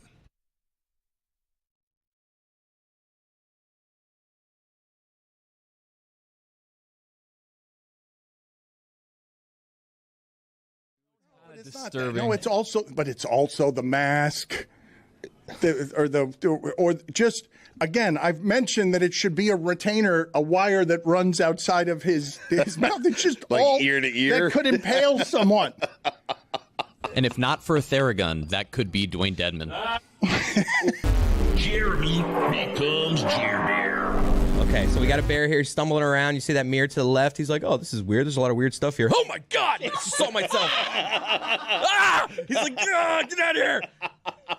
So that's how I imagine a bear would react if they saw Jeremy in the woods. But that's what they would do to me. It's really screwed up to do that to a bear, honestly. Just like not expecting, just like having a nice stroll. Right. And just, we'll watch it one more time. This is good fun. Good, clean fun right here. It really is. He's just like, oh, my God. And then he's going, He was definitely what a good-looking bear. Definitely scarred from that for a few months. Who puts a mirror in the woods? It's weird. That's my question. How did it get there? It was probably for the internet video. They probably did that on purpose. Yeah, but you're messing with bears. I mean, it's not right. Leave the bear alone. Who would do something for the internet visually like that with Yeah, a bear? imagine that. What are the chances there's a camera right in front of it, too? Ridiculous. Jeez. Small world. Greg, it was interesting. A bunch of people agreed. Now, you had a weekend where the Eagles lost, the Niners lost, so no more undefeated teams. 72 Dolphins could celebrate. But a lot of people saying the Dolphins were the best team in the NFL through 6 weeks. And so I know you're impressed with the offense. Hawk was in here yesterday, Andrew Hawkins, Tomahawk Podcast. He said that Tyreek Hill is the best player, non-quarterback division, in the NFL. And I agree with him. The Dolphins are overwhelming. I'm not certain they're not the best team in the NFL right now, Greg. I think they are at this minute. They're an underdog in Philadelphia, but only by 2.5 points, which is very interesting. Definitely they have the best offense. I think it's the best offense in Dolphins history. And when I write that, I get a lot of criticism. Too soon. What about this? What about that? Look, the Dolphins won Super Bowls with Larry Zonka because they ran the ball better than anybody and barely passed. They were as exciting as ever and broke NFL records with Dan Marino because they passed the ball like nobody else, but they didn't have a great running game. Right. Now they're doing both. They can run the ball like crazy. They lead the league in rushing. Raheem Mostert has 11 touchdowns in 6 games. And Tua is everything they thought he would be when they drafted him number 5 ahead of Herbert. Tua is the favorite in the MVP odds right now. Should be. With great reason. Yep. And I just think this is the most dynamic, well-balanced, inventive, exciting offense I've ever had. Can we end the debate between Herbert and Tua? Yes. Is it officially over? Wow. Yes. Someone's making a noise. Where's the noise coming from? Nah, Tony's not ready. Oh, Yeah. Can we see Justin Herbert without Brandon Staley? At that point, maybe with a better coach, I'd be intrigued. We're going to ask that question about Justin Herbert for his whole career, right? Yes. We're just going to keep asking, like, oh, but what if he was with a better coach? Oh, always. He has the most unbelievable weapons, too. Just like now, C.J. Stroud and Bryce Young are always going to be compared throughout their career. But Herbert's been in the league, 4 years? And if Staley gets fired and he gets a new coach, it will be his 3rd coach in 5 years. No, it's a shame for him. He's a really great quarterback, but I guess it's the way that we're constantly doing these comparisons between the two of them when one of them is not only winning, but breaking all of these records statistically and having a spectacular season. Obviously, like, the system has something to do with that. It would be crazy to say that it's not Mike McDaniel in some capacity. But also, different quarterbacks fit in different systems, different ways, and Justin Herbert has his flaws that maybe wouldn't work if he was just in the system. I think there's so many people saying, oh, well, if Herbert was in Tua's spot, it would be even better. I have no reason to believe that's the case. I have something that's probably not popular, especially down here in Miami. Oh, boy. Dolphins offenses have ruined football for me. Like, I can't watch a football game that's not the Dolphins. It's done now. the exact opposite for me. I just it's can't. made football amazing. Like, I'm watching. No, it's great, but I'm saying it's ruined the rest of football for me. Like, I can't watch just a single game that's not the Dolphins. Like, if I tune in, it's the third quarter, it's like, I don't know, 14-9 or something. I can't watch it. I'm the like, Patriots this is boring. option doesn't do it. Well, for I'm you? like, why can't you guys just score? I don't understand. Like, why does it take you so long to score? Why can't you just score in 3 plays in 45 seconds? Like, what's going on They here? spoiled you. This doesn't make sense to me. I don't get it. Is that what Iowa is like? I can't imagine watching Iowa football. No, we don't score that much. That's crazy. Why Billy, not? they won a game 15-6 over the weekend. But why don't you just try having everyone go in motion You and guys should throwing score the more. ball? Yeah, why don't you just score more? Just get all the fast players in Get the those country. tight ends running early. Yeah, why can't you just do that? I don't get it. There have been so many seasons in the past, so many Dolphin seasons in the past, where if they're behind 14-0 in the first quarter, the crowd is leaving. Everybody's giving up. The game is over. The game is over. Tua was laughing on the sideline after they scored the second touchdown, and I'm like, whoa. Right. Because I thought they were going to come back, but I'm like, I don't know. That's supreme confidence. He You was know what? smiling after the second touchdown on the sideline. When they were behind 14-0, they were still, you know how the odds update now? Christopher pointed this out to me. I didn't know it. When they're down 14-0, they're still a minus 200 favorite to win the game. There was no doubt. And it wasn't just because Carolina sucks, which it does. Right. It's because the Dolphins' offense is, until somebody proves otherwise, almost unstoppable. And like 5 years ago, we were watching Jay Cutler throw passes to Devontae Parker. Right. Like that was supposed to be the height of excitement of the Dolphins offense since Dan Marino. Yeah, amazing. And now it's this. So this is the best offense.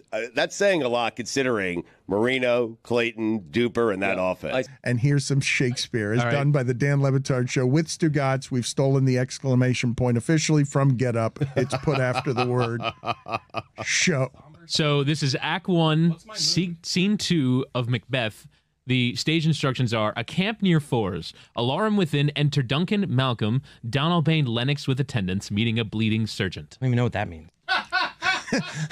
Jessica, you will play the role. All right, so wait, can we set the scene? Thank you, Mike. Can we set the scene, Mike, from high school?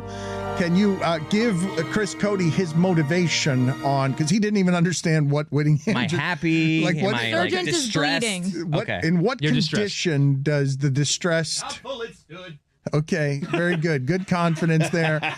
Let's have the music that we need, Shakespearean music, and let's see if we can find our note here. What bloody man is that? He can report, as seemeth by his plight of the revolt, the new estate. This is the sergeant, who like a good and hardy soldier fought gainst my captivity. Hail, brave friend! Say to the king the knowledge of the broil, as thou didst leave it. So true. Doubtful it stood, as two spent swimmers that do cling together and choke their art. The merciless MacDonald, worthy to be a rebel, for to that.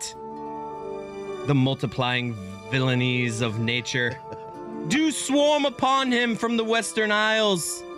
Of kerns and Gallowes glasses is supplied, and fortune of his damned quarrel smiling. Showed like a rebel's whore. Showed like a rebel's whore. But all's too weak for brave Macbeth. Well, he deserves that name.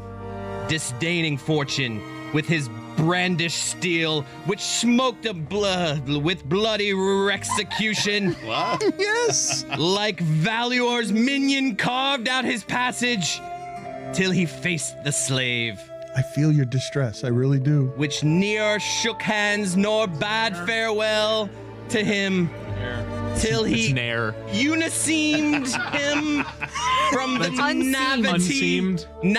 nave Rolling. Don't let them deter you. to the chaps and fixed his head upon our battlements. O valiant cousin, worthy gentleman.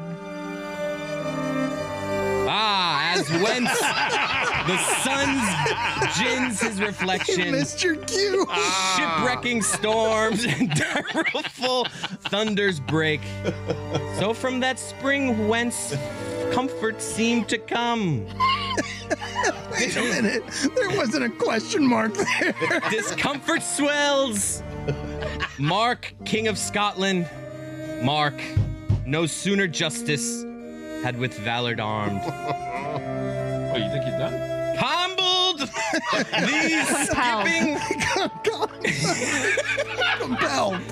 These skipping kerns to trust their heels. Not compelled. We need compelling. But the Norwegian lord surveying vantage.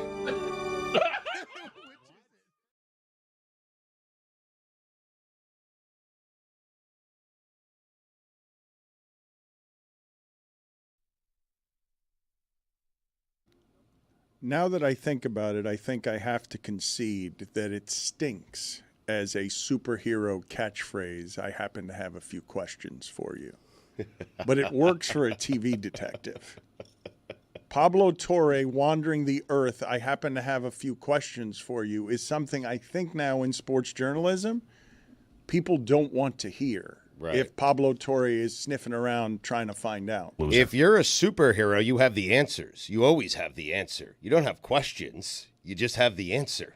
Well, I think the implication here is that he has the answers. So he's just asking him the questions. You're not asking questions to things he doesn't know. You're asking questions to things he does know. The best kind of questions. By the way, you're also missing the word at the end, specifically. Specifically. I didn't You like that. specifically. Yeah, specifically. What do you think he wants to ask Bill about? We will find out together. I happen to have a few questions for you, though. Does sound like the world's lamest threat, does it not? I happen to have a few questions. You get for to the villain, yeah. And Tony is right that there is an undercurrent on it of I have the answers already, but my happening to have a few questions for you is only because I know the answers. When Tony says those are the best kind of questions, I'd argue the best kind of questions are the ones you don't have the answers to, so you could therefore learn. Tony is saying everyone wants to be New York Knicks fans. I already have the answers. I don't need any of your answers. I've got my alternative facts. Dan, in a court of law, you never ask questions you don't know the answer to. You only ask the questions you know the answer to. Absolutely. Yeah, like when you watch Law and Order, and Sam Waterston's character, the DA, he asks a question, and then the person gives the answer. He always looks surprised, like, well, wait, but surely when you went into the house, you knew no one was going to be there. Well, actually, I knew someone. Oh, well, in that case, like, that's how you do it. And by the way, you got to understand the context of this, right? Bill calls Pablo a fake journalist, right? He basically questioned his bona fides as a journalist. Yeah. So what Pablo's saying is like, oh, you think my bullets don't hurt you? Okay, his bullets are questions, by the way. I don't know if you know that. So he's like, you think they don't know? What if I point the gun at you, Mr. Simmons? That's what he did right there. Put it on the poll, and questions please. Come out of that gun? At Le Batard Show, who's more of a journalist, Bill Simmons or Pablo Torre? But Pablo's degree's in sociology, so he's not a journalist. Well, I don't think journalism goes by what you went to school for. Wouldn't you need a degree to be a journalist? Not anymore. Stugotz proved that. I'm not a journalist. Oh. I think working for Sports Illustrated is something that would classify you as a journalist if you're writing for Sports Illustrated. I want to make it clear. I'm Team Pablo. But when I discovered like a couple of weeks ago that like he's only written 5 pieces or whatever in his life, that I've always thought Pablo was this prolific writer. And it turns out he wrote 5 pieces in his entire. I've written more than that in a month. They're not, though. They're not small pieces. They're 5 takeouts. They're big articles that are about like the process in Philadelphia. They're magazine pieces that unspool 5,000 and 10,000 words. I've written 10,000 words. What do you think that's impressive? Or so? Oh, you wrote 10,000 words. Wait, why am I switching sides now? Oh, weird. Some would say that's like a English assignment for sophomores, but that's fine. I mean, my kid is in high school and doing that. So you guys think that Bill Simmons is more of a journalist than Pablo? He's written more than Pablo. He's written books before, Dan. Try writing a column every week. I mean, I wrote a book, so. Oh. Well, I wrote your book. I think it had 10,000 words. We wrote your book. You didn't Well, write your book. did. You haven't even read your book. You didn't write your Getting book. to it. We have a number of things that I want to get to, but I did want to ask you a question, Stugotz, because the other day I heard a sound, and I was confused by it because the sound made me think of something that I had not thought of in a long time. And somebody nearby said, because I just heard music, and I thought it was coming from a place that was playing music, and somebody said that's an ice cream truck. And I'm like, there can't still be ice cream trucks. Are there still, with the amount of convenience that we have everywhere, I would assume the ice cream truck business is hurting, even though driving through your neighborhood still makes it more convenient on something that can melt than DoorDash or anything else you were ordering. But would you not assume that the ice cream truck business is a harder way to make a living now than it's ever been? No, I would think it's thriving. In fact, I think ice cream trucks had their best year ever last year. I'll check it out at icecreamtrucks.com, but I'm pretty certain, Dan, they had their best sales year of all time last year. I think they're picking up steam. I mean, Dan, we watched a report back here from Inside Edition about the state of the ice cream truck in America, and business is not good. Inflation's hitting them hard.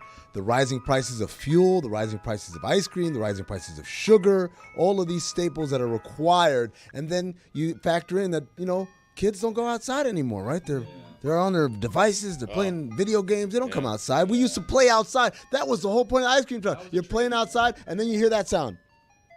Oh, ice cream! Ice cream! The ice cream man is coming! I think that's over. I don't think that's happening in neighborhoods anymore. Well, there's also a territory war amongst ice cream trucks. There is, yeah. They take it very seriously. You can't just drive around with an ice cream truck willy-nilly. You have to kind of get in and talk to the right people and let the heads of the ice cream underworld know that you're now in the ice cream business. And should they accept you, then okay. But should they not, don't let them catch you on those streets. Very territorial. Yeah. Very territorial. Yep. Dan, in 2023, the global ice cream truck market was valued at $2.27 billion. It goes up about 3% every year.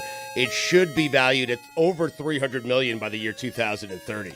Ice cream trucks doing just fine, man. All right, well, you just gave us a bunch of different numbers and then made it $300 million, which was a lot less. You weren't listening to any of the numbers you were saying. By 230. By the year 2030, it will be valued at $300 million. But you just said it was more But it was than that. 2-something billion a couple years ago. No, I said it was $2.27 billion 2 years ago. It grows at a rate of 3.17%. And then it'll grow to $300 million. By 2030. Know your ice cream trucks. Yeah. man. Still doesn't understand what he's doing with the math.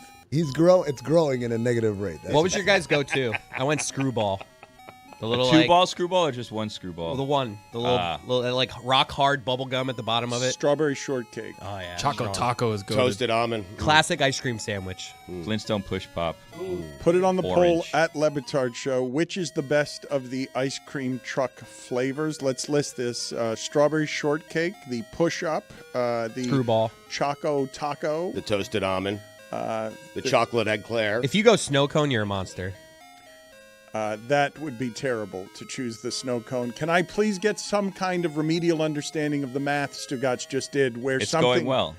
Something increased by 2030 from the number 2 billion to 300 million. How is that an increase? The last ice cream music song that Chris was playing was the Camptown Ladies. This sounds like a video game more than like this. I would not buy anything from this ice cream truck. This is the cheap ice cream truck guy who's down on his luck. Oh, you got that classy ice cream truck music? I mean, geez. Definitely not the one that's playing the Camptown Ladies. Sing that song, doo-dah, doo-dah. I'm not getting ice cream in that one. If you're not playing this song, I'm not getting ice cream. I mean, this is the song. The standard song. Yeah.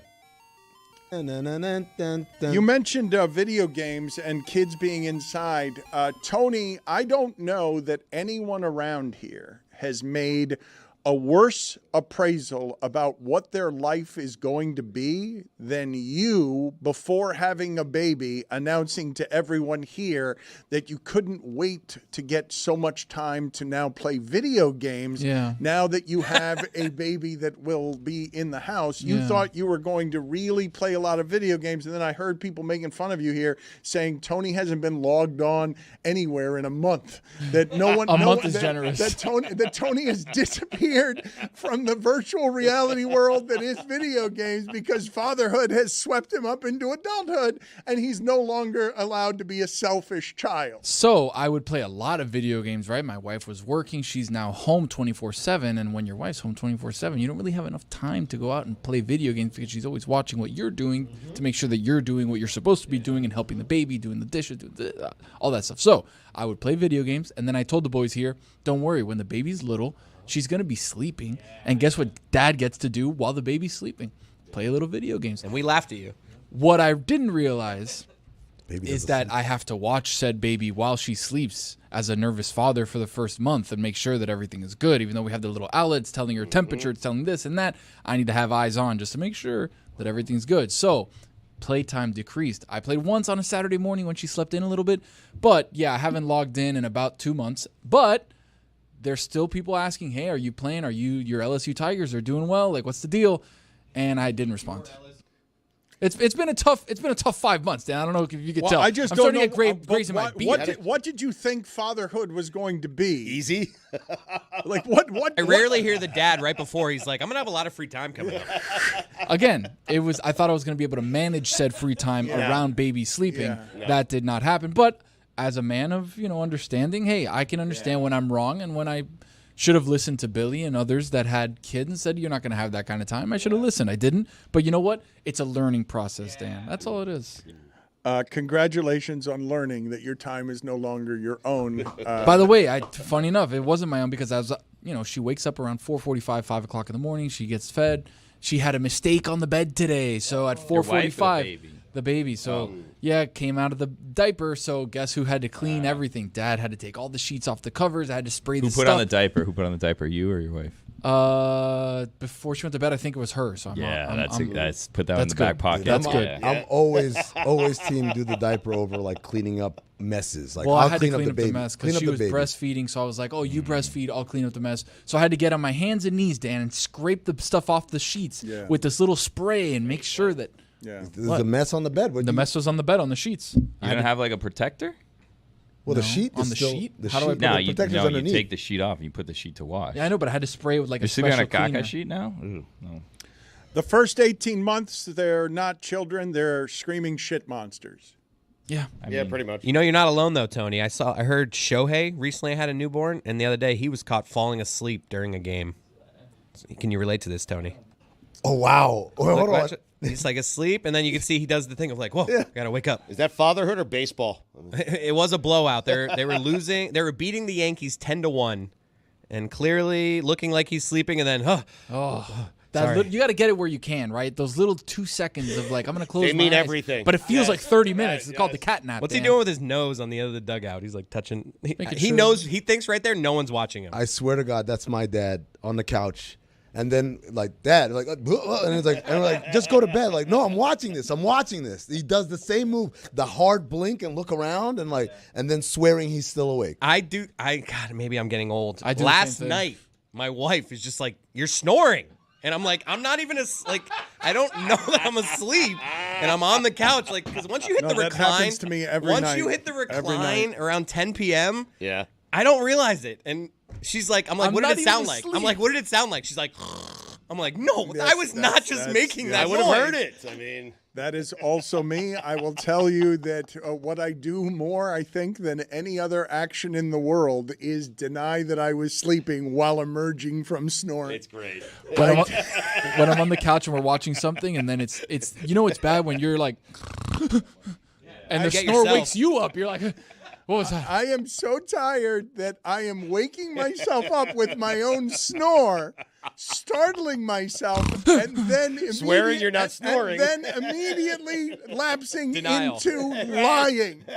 Who was that?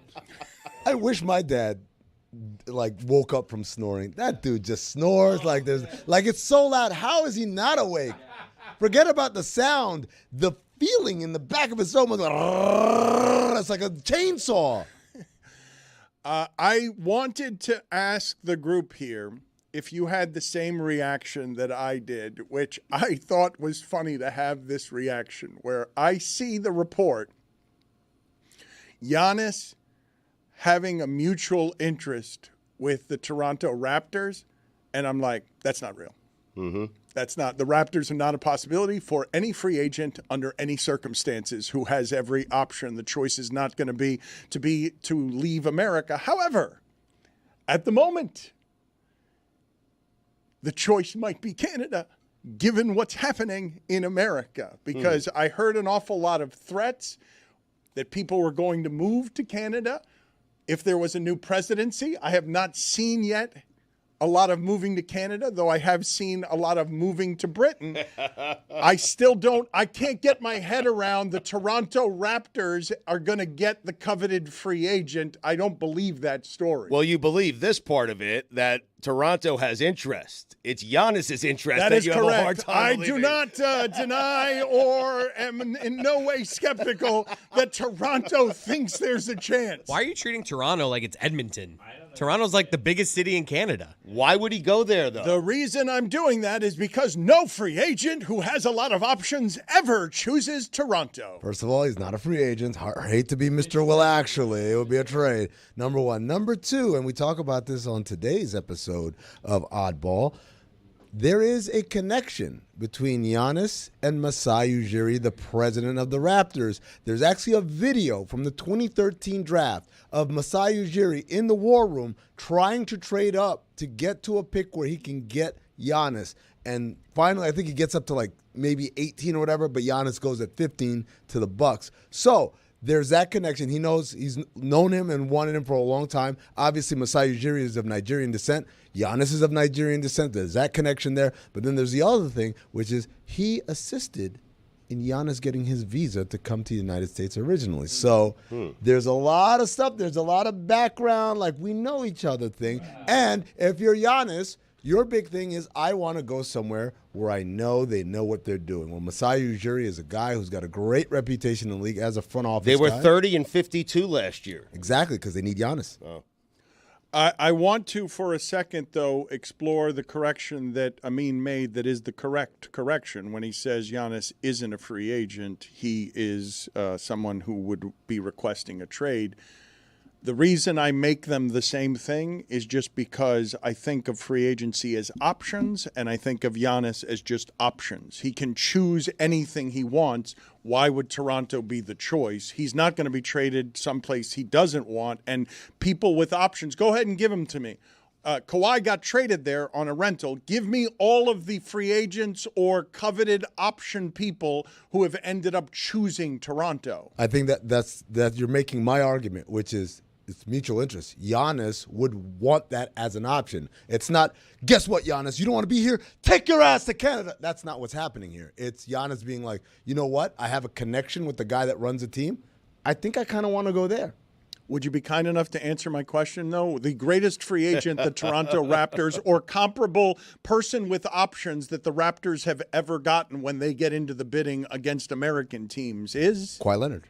No, but trade. That was a 1-year rental. It was. So this is a 2-year rental. Okay. I don't know what you're doing. I'm sorry. It's like he's under contract. He's not under contract for 5 years.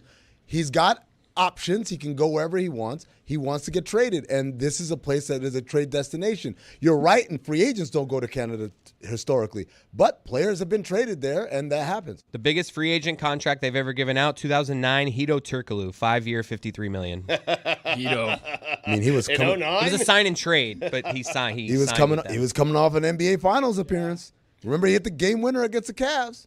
Ron McGill is going to join us right now. I will tell you one of the most shocking takes that we've ever had around here that flew under the radar. As soon as the Orlando Magic got Hedo Turkoglu, Stu Gotz proclaimed that the best starting lineup in the history of basketball. It was some starting five, man. I mean, go look it up. He wasn't lying. Jameer Nelson at the one. I know. Yeah. Was it Rashard Lewis on that team? Rashard Lewis. Oh, that was a good team. Dwight Howard. Yep. Hedo was like a point forward. Yeah, he was excellent at Who was three, the I think. fifth? Courtney Lee? No, there was someone else. It wasn't Courtney Lee as a two-guard? No, because I would never say that's the best I starting feel like it five was in Courtney Lee. basketball. I No. think you guys need to listen to what was just said. With Those four are names. strong. I mean, It's not the best starting lineup in the history Top 10? of the sport. At the time, it had a chance. It in my did defense, not have a chance. It's not.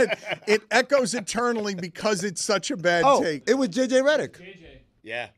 You want to list that again as the best starting five ever? Go ahead and list Jameer Jameer at the one. Jameer, great leader, by the way. Yep. Great leader. Yep. JJ at the 2, one of the best shooters in the game, right? 3 is Hedo Turkoglu, point forward, controlling the game. 4 was Rashard Lewis, stretch fours before that was a thing. Dwight Howard, dominant center at the 5. Thank you. Apologize. It's a good-ass team, guys. You're right. It's not the best starting lineup ever.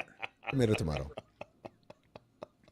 Chris Cody has nominated the tomato as the most versatile of all the foods. Yeah. Tomato, try to beat me. It can be a drink. It can be a soup. It can be on a sandwich. It can be a condiment if you make ketchup with it. I mean, the tomato's doing a lot. Ron McGill joins us now. Ron, do you have a more versatile food? And we haven't seen you in a while. You've been traveling, yes? Do you have a more versatile food than the tomato, sir? No, I'm with Chris on that. Tomato, I'm a ketchup guy. I have ketchup with everything. I have tomatoes and everything. I think tomatoes is a pretty versatile food, followed probably by the grape. Potatoes are pretty versatile. Yeah, potatoes pretty versatile. It's true. Put it on the poll at Le Batard Show. More versatile food, the tomato or the potato? I can't make a morning cocktail out of a potato. It's a little hard, yes, to make an excellent drink out of the potato. Or actually, there's a potato soup. Potatoes made of vodka. Oh, that's true. Damn it. Check me. I think vodka's made of potato. Yeah, I was going to say potatoes are made of vodka. That kind of thing. Well, we got it, Tony. I was up at 4:45 cleaning shit, Dan. What are you going to do? Like a true alcoholic. The potato is made of vodka. Put that on the poll, Juju, at Le Batard Show. Is the potato made out of vodka? Ron, where have you been traveling? One of the places was the Galapagos, right? That's true. No, I just got back from the Galapagos, and in 2 weeks I leave for Australia for a few weeks. So that's going to be a pretty good trip. It's doing a documentary out there with Channel 10. So that'll be a lot of fun. I want to play for you here some owls showing affection to each other. I'd like for you to give us some play-by-play here and tell us which of the animals is most affectionate. Oh. They seem to be kissing here. It's like an aggressive makeout session, I'd say. Well, they're more grooming each other. They are definitely bonding, but it's not like you would think a makeout session. And that's not really what it is. But it is bonding and grooming. And, owls are monogamous birds. They kind of mate with one mate for the breeding season. So they're pretty admirable birds, but they're not the most intelligent of the birds. I think we've discussed that before. They're probably one of the least intelligent of the birds.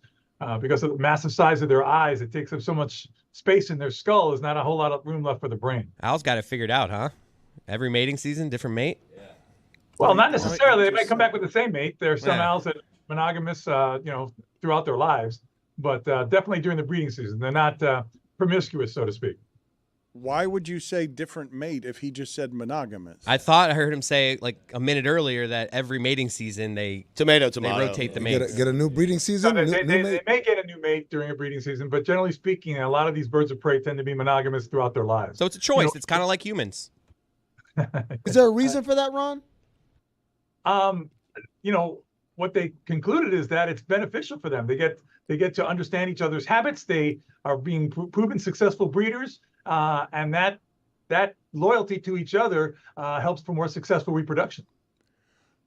Ron, we were going to have you on after the Kentucky Derby, and we had lots of horse questions. One of the first ones was, how prevalent is incest in the horse racing community? Ooh. Because you hear like, oh, this person is, or this horse, I guess, is, along the lineage of Secretariat. And then this past year in the Kentucky Derby, I believe everyone participating was, from the Secretariat lineage. Even the jockeys. If you have so many people who are connected to Secretariat, how prevalent, I guess, is incest incestual behaviors in the horse racing community? And are there defects to horse incest? Wow. Okay, first of all, I think you're using the word incest really incorrectly. It's inbreeding. Inbreeding. Right? They're not having these horses actually breed each other.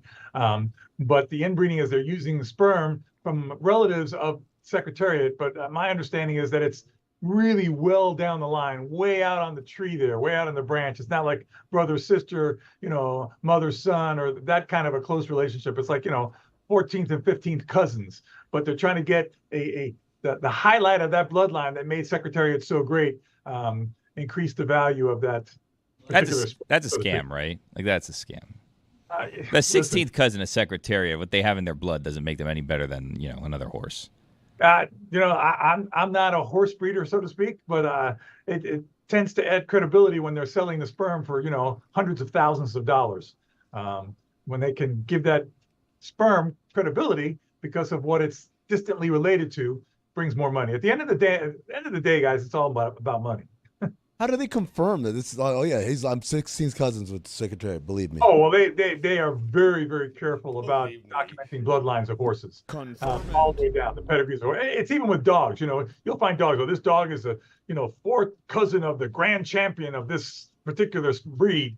So there's a lot to assign to that credibility and value in being associated with a champion. Are there defects though in inbreeding in the animal community?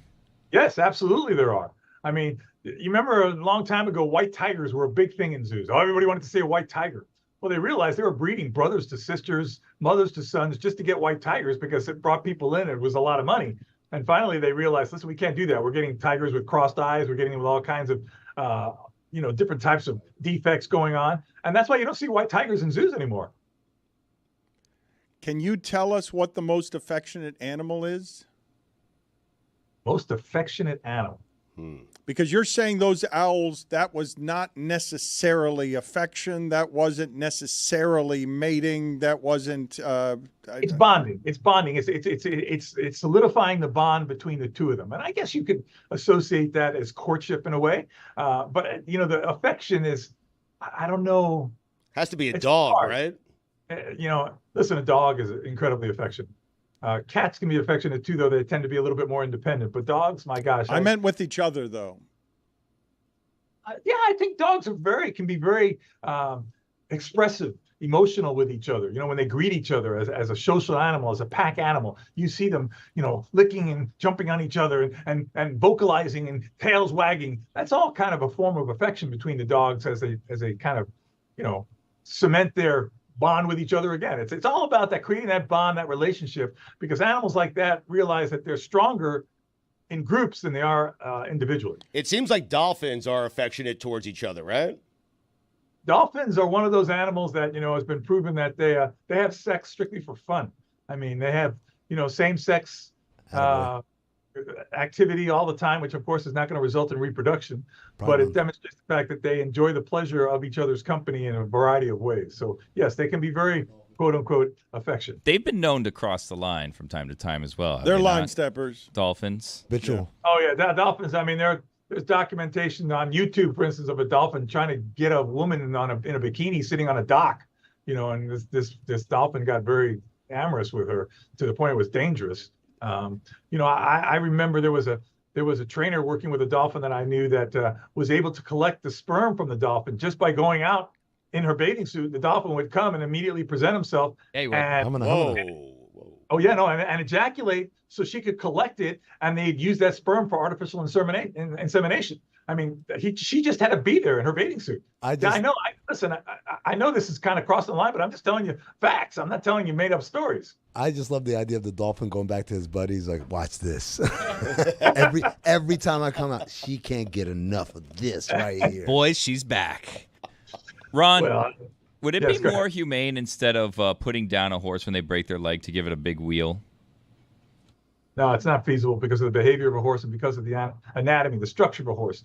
Sustaining the weight, you couldn't put it out without putting so much stress on other muscles. It's a domino effect that the horse would just catastrophically collapse. Well, what if it had two missing legs, so it had two wheels, so it was more on like a chariot? Like you see sometimes with little doggies, how the doggies are on, like they have wheelchairs. If you had two wheels for a horse. Dogs and horses are tremendously different animals. No, the wheels would be tremendously different too. They'd be round, but they'd be different size, different strength. Titanium, maybe.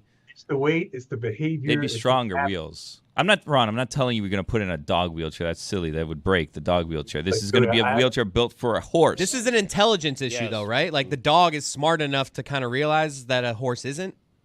That probably has something to do with it, but at the end of the day, it's just the size and the anatomy of a horse. And it's big wheels, Ron. What about prosthetics, like what we give to veterans when they lose? Yeah, thank you for your service.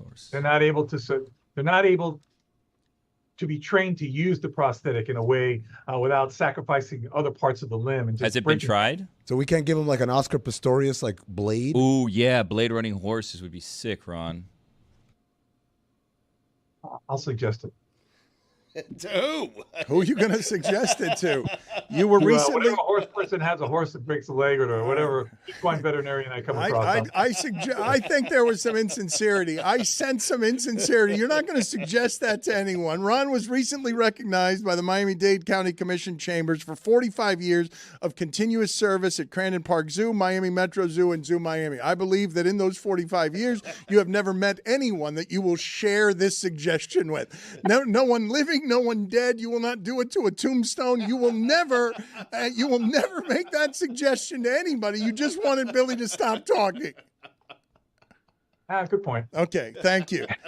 It is bird breeding season. Do you have any tips for us if you find a baby bird on the ground? My wife was late to our first date because she found a baby bird on the ground and she ended up taking it in to a bird rescue place. Dog ate my homework situation. Yeah, listen, baby birds. If you find a baby bird that's fallen out of a nest, you see the nest, you can pick that baby bird up and put it back in the nest. That whole thing of, if you touch the bird, the mother's going to reject it and everything, that's a myth.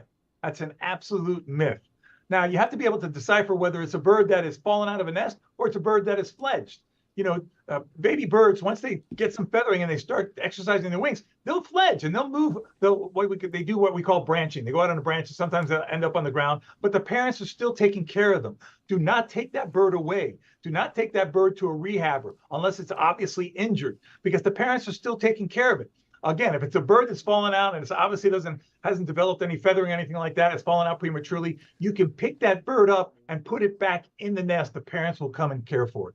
Please understand that. Also, during this bird breeding season, I get calls almost every day now of people saying, this bird's dive bombing me, it's attacking me, I can't get into my house.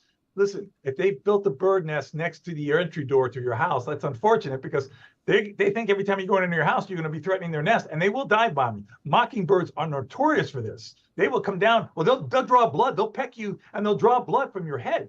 So please keep in mind that this is breeding season. Birds can get aggressive as they're protecting their nesting area. It's not that they're being nasty or just mean. They're being protective of their nest. So you might not see where the nest is, but I guarantee you, if they're dive bombing you when you go into your house, the nest is very close by. I'm just going to sit there and let that thing peck my head. Yeah, I'm bringing a tennis racket like Teofo. I'm going to grab that thing and then just chuck it up against the wall. Chris, this is just like your analogy of, doing a giraffe with a steak knife. Okay? That bird will hit you in the head before you even know it's coming. I'll fuck that bird up.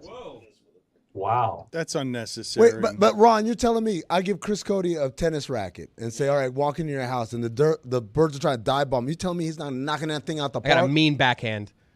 He could do that, and that would be very, very cruel because what you're doing. They're in his house. They're trying to attack him. My house. He's minding his business. How much did they put down on the house? Bird.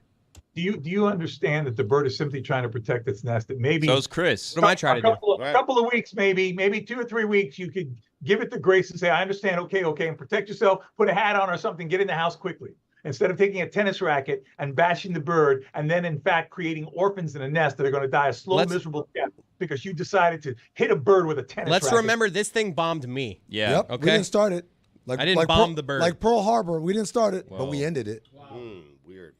I had this happen to me the other day at the park. You hit it with a tennis racket? My dog is perpetually being attacked by this one bird, but he doesn't know what's happening because it comes and tries to bite its ass, and then he turns around and there's nothing there. And it happened the other day where I was nearby. It wasn't even in the park, and it started attacking both me and the dog. And my dog is running around. I'm picturing the dog looking at you, trying to bite my ass. Yes, my dog was confused. What's behind me that keeps pecking at my ass? And then it would fly away, and it would get too close to me. I got to get my wife to send it because you will hear me say, ah! Like it's a normal reaction. You will hear me be like, ah! Like, that would be gold. That would be gold. That would go viral. That's gold. All right, I gotta find this. I gotta ask Valerie to send it by the end of the segment. In the interim, can you just look at this from the sea? You often tell us that the sea is less explored than space. What the hell is this thing from the sea? Do you know what this is? Wow. Jesus, I don't know what it is, but it's just one of the unknown. It's called a feather star, but I don't know what it is. Is that's a fish? What is that? No, it's an invertebrate. Obviously, it's a feather star, so it's probably related to the starfish, and it's just an invertebrate. But I mean, when you think of the ocean, you look at some of the stuff that's found 2,000-3,000 feet underneath the ocean. Man, this stuff looks like some of your worst nightmares that you see out of some Star Trek, thing. I mean, it's unbelievable the things that we don't see that exist that are really real. I mean, you don't have to do any AI or any of that stuff. Just look at the bottom of the ocean to have your mind blown. Let's play for Ron this dog walker. I've never seen This is wild. This many dogs for a dog walker. I think this is too many. I think he's overworked. I think that's can't be safe in this car. That's close to 25 dogs that are going into the car. But look how organized they are and how well behaved they are. The guy's doing something right. The guy is obviously earning his money. You don't have any dogs running away or barking or jumping up and down. They're all listening to this guy. This guy. They're piling for the audio audience. They're piling into an SUV that is not a large SUV. SUV is generous. It's a Honda Element. Oh, he left behind the Queen Elizabeth dog. I need to see the video of what that car looks like with all those dogs in there. I mean, I think another one comes out. Oh, that's a stray. That's some other lady's That's somebody else's dog. That's some other dogs. Like, hey, where's the party at? I'm impressed because all of those dogs were relaxed. They were calm. They seem to be very obedient and, systematically getting in that vehicle without any type of objection. The guy's doing something right. He's earning his money, and he's making a lot of it because dog walkers get paid per dog, and he's got a good check coming in on that one. Put it on the poll at Le Batard Show. Have you ever looked at the dog walker and said that person has a good check coming in at Le Batard Show? Oh, Chris Cody apparently has found that he is sending the video right now to Lewis to see. All right, let's play this video as the close to the segment here. Send it to Lewis now. Evidently, I'm judging from Chris's Jolly Santa. A little bit of a slow build. There's like 10 seconds and then chaos. Can you recreate for us before we play the video the reaction you had when the bird came after you? Because I think that's the normal reaction. Okay? I will show. This was a video that I was sending Valerie, and I just saw Chris Cody, and I recognized from his chortling Jolly Santa laughter that he had finally received the video from my wife and probably heard whatever it is the sound was that I made when this bird had in its sights me and the dog retreating. The dog is dumb and confused. The dog doesn't understand what's attacking its ass. The bird's facing me. I'm going to say, about 250 times the size of the bird. The bird is not afraid of me. I am clearly and obviously afraid of the bird. It is a small bird. It's not a large bird. We have a lot of birds around here. But it's flapping its wings. I know, but I am telling you, the balcony on my apartment, I did not know before the balcony on my apartment that the crow will be a carnivore that will eat other birds because it leaves bird parts on my balcony. Dan, I was at the Metro Rail station. Ron, I wanted to ask you about this. There was a nest up there with one of those fledgling birds, and the crow went and got it out of the nest, brought it down, started pecking it. It basically bled out, and I was just sitting there watching it from like 6 feet away. And Ron, I couldn't do anything. I couldn't mess with the crow. The crow is a thug. That's it. The crows are thugs, but they're also one of the smartest birds in the world. As a matter of fact, they are the smartest bird in the world. Really? Put it on the poll at Le Batard Show. Is the crow? Did you know that's a shocker? Did you know that crows and ravens, that whole family, the crows and ravens, are the smartest birds in the world? Did you know the crow/raven was the smartest bird in the world? Only took a couple bites too. Left him there to die. Okay, let's unveil this video here. I'm embarrassed. This was just something I was sending my wife from the park. I don't know exactly how embarrassing this is. I remember it as embarrassing. Valerie, this bird is pissed off at me. The mockingbird keeps swooping in, protecting the alarm. this park. Oh! Oh! Oh! Earl! Yeah! Earl, you got your ass, Earl! Earl! You gotta be careful, Earl! Oh. Got your ass, girl.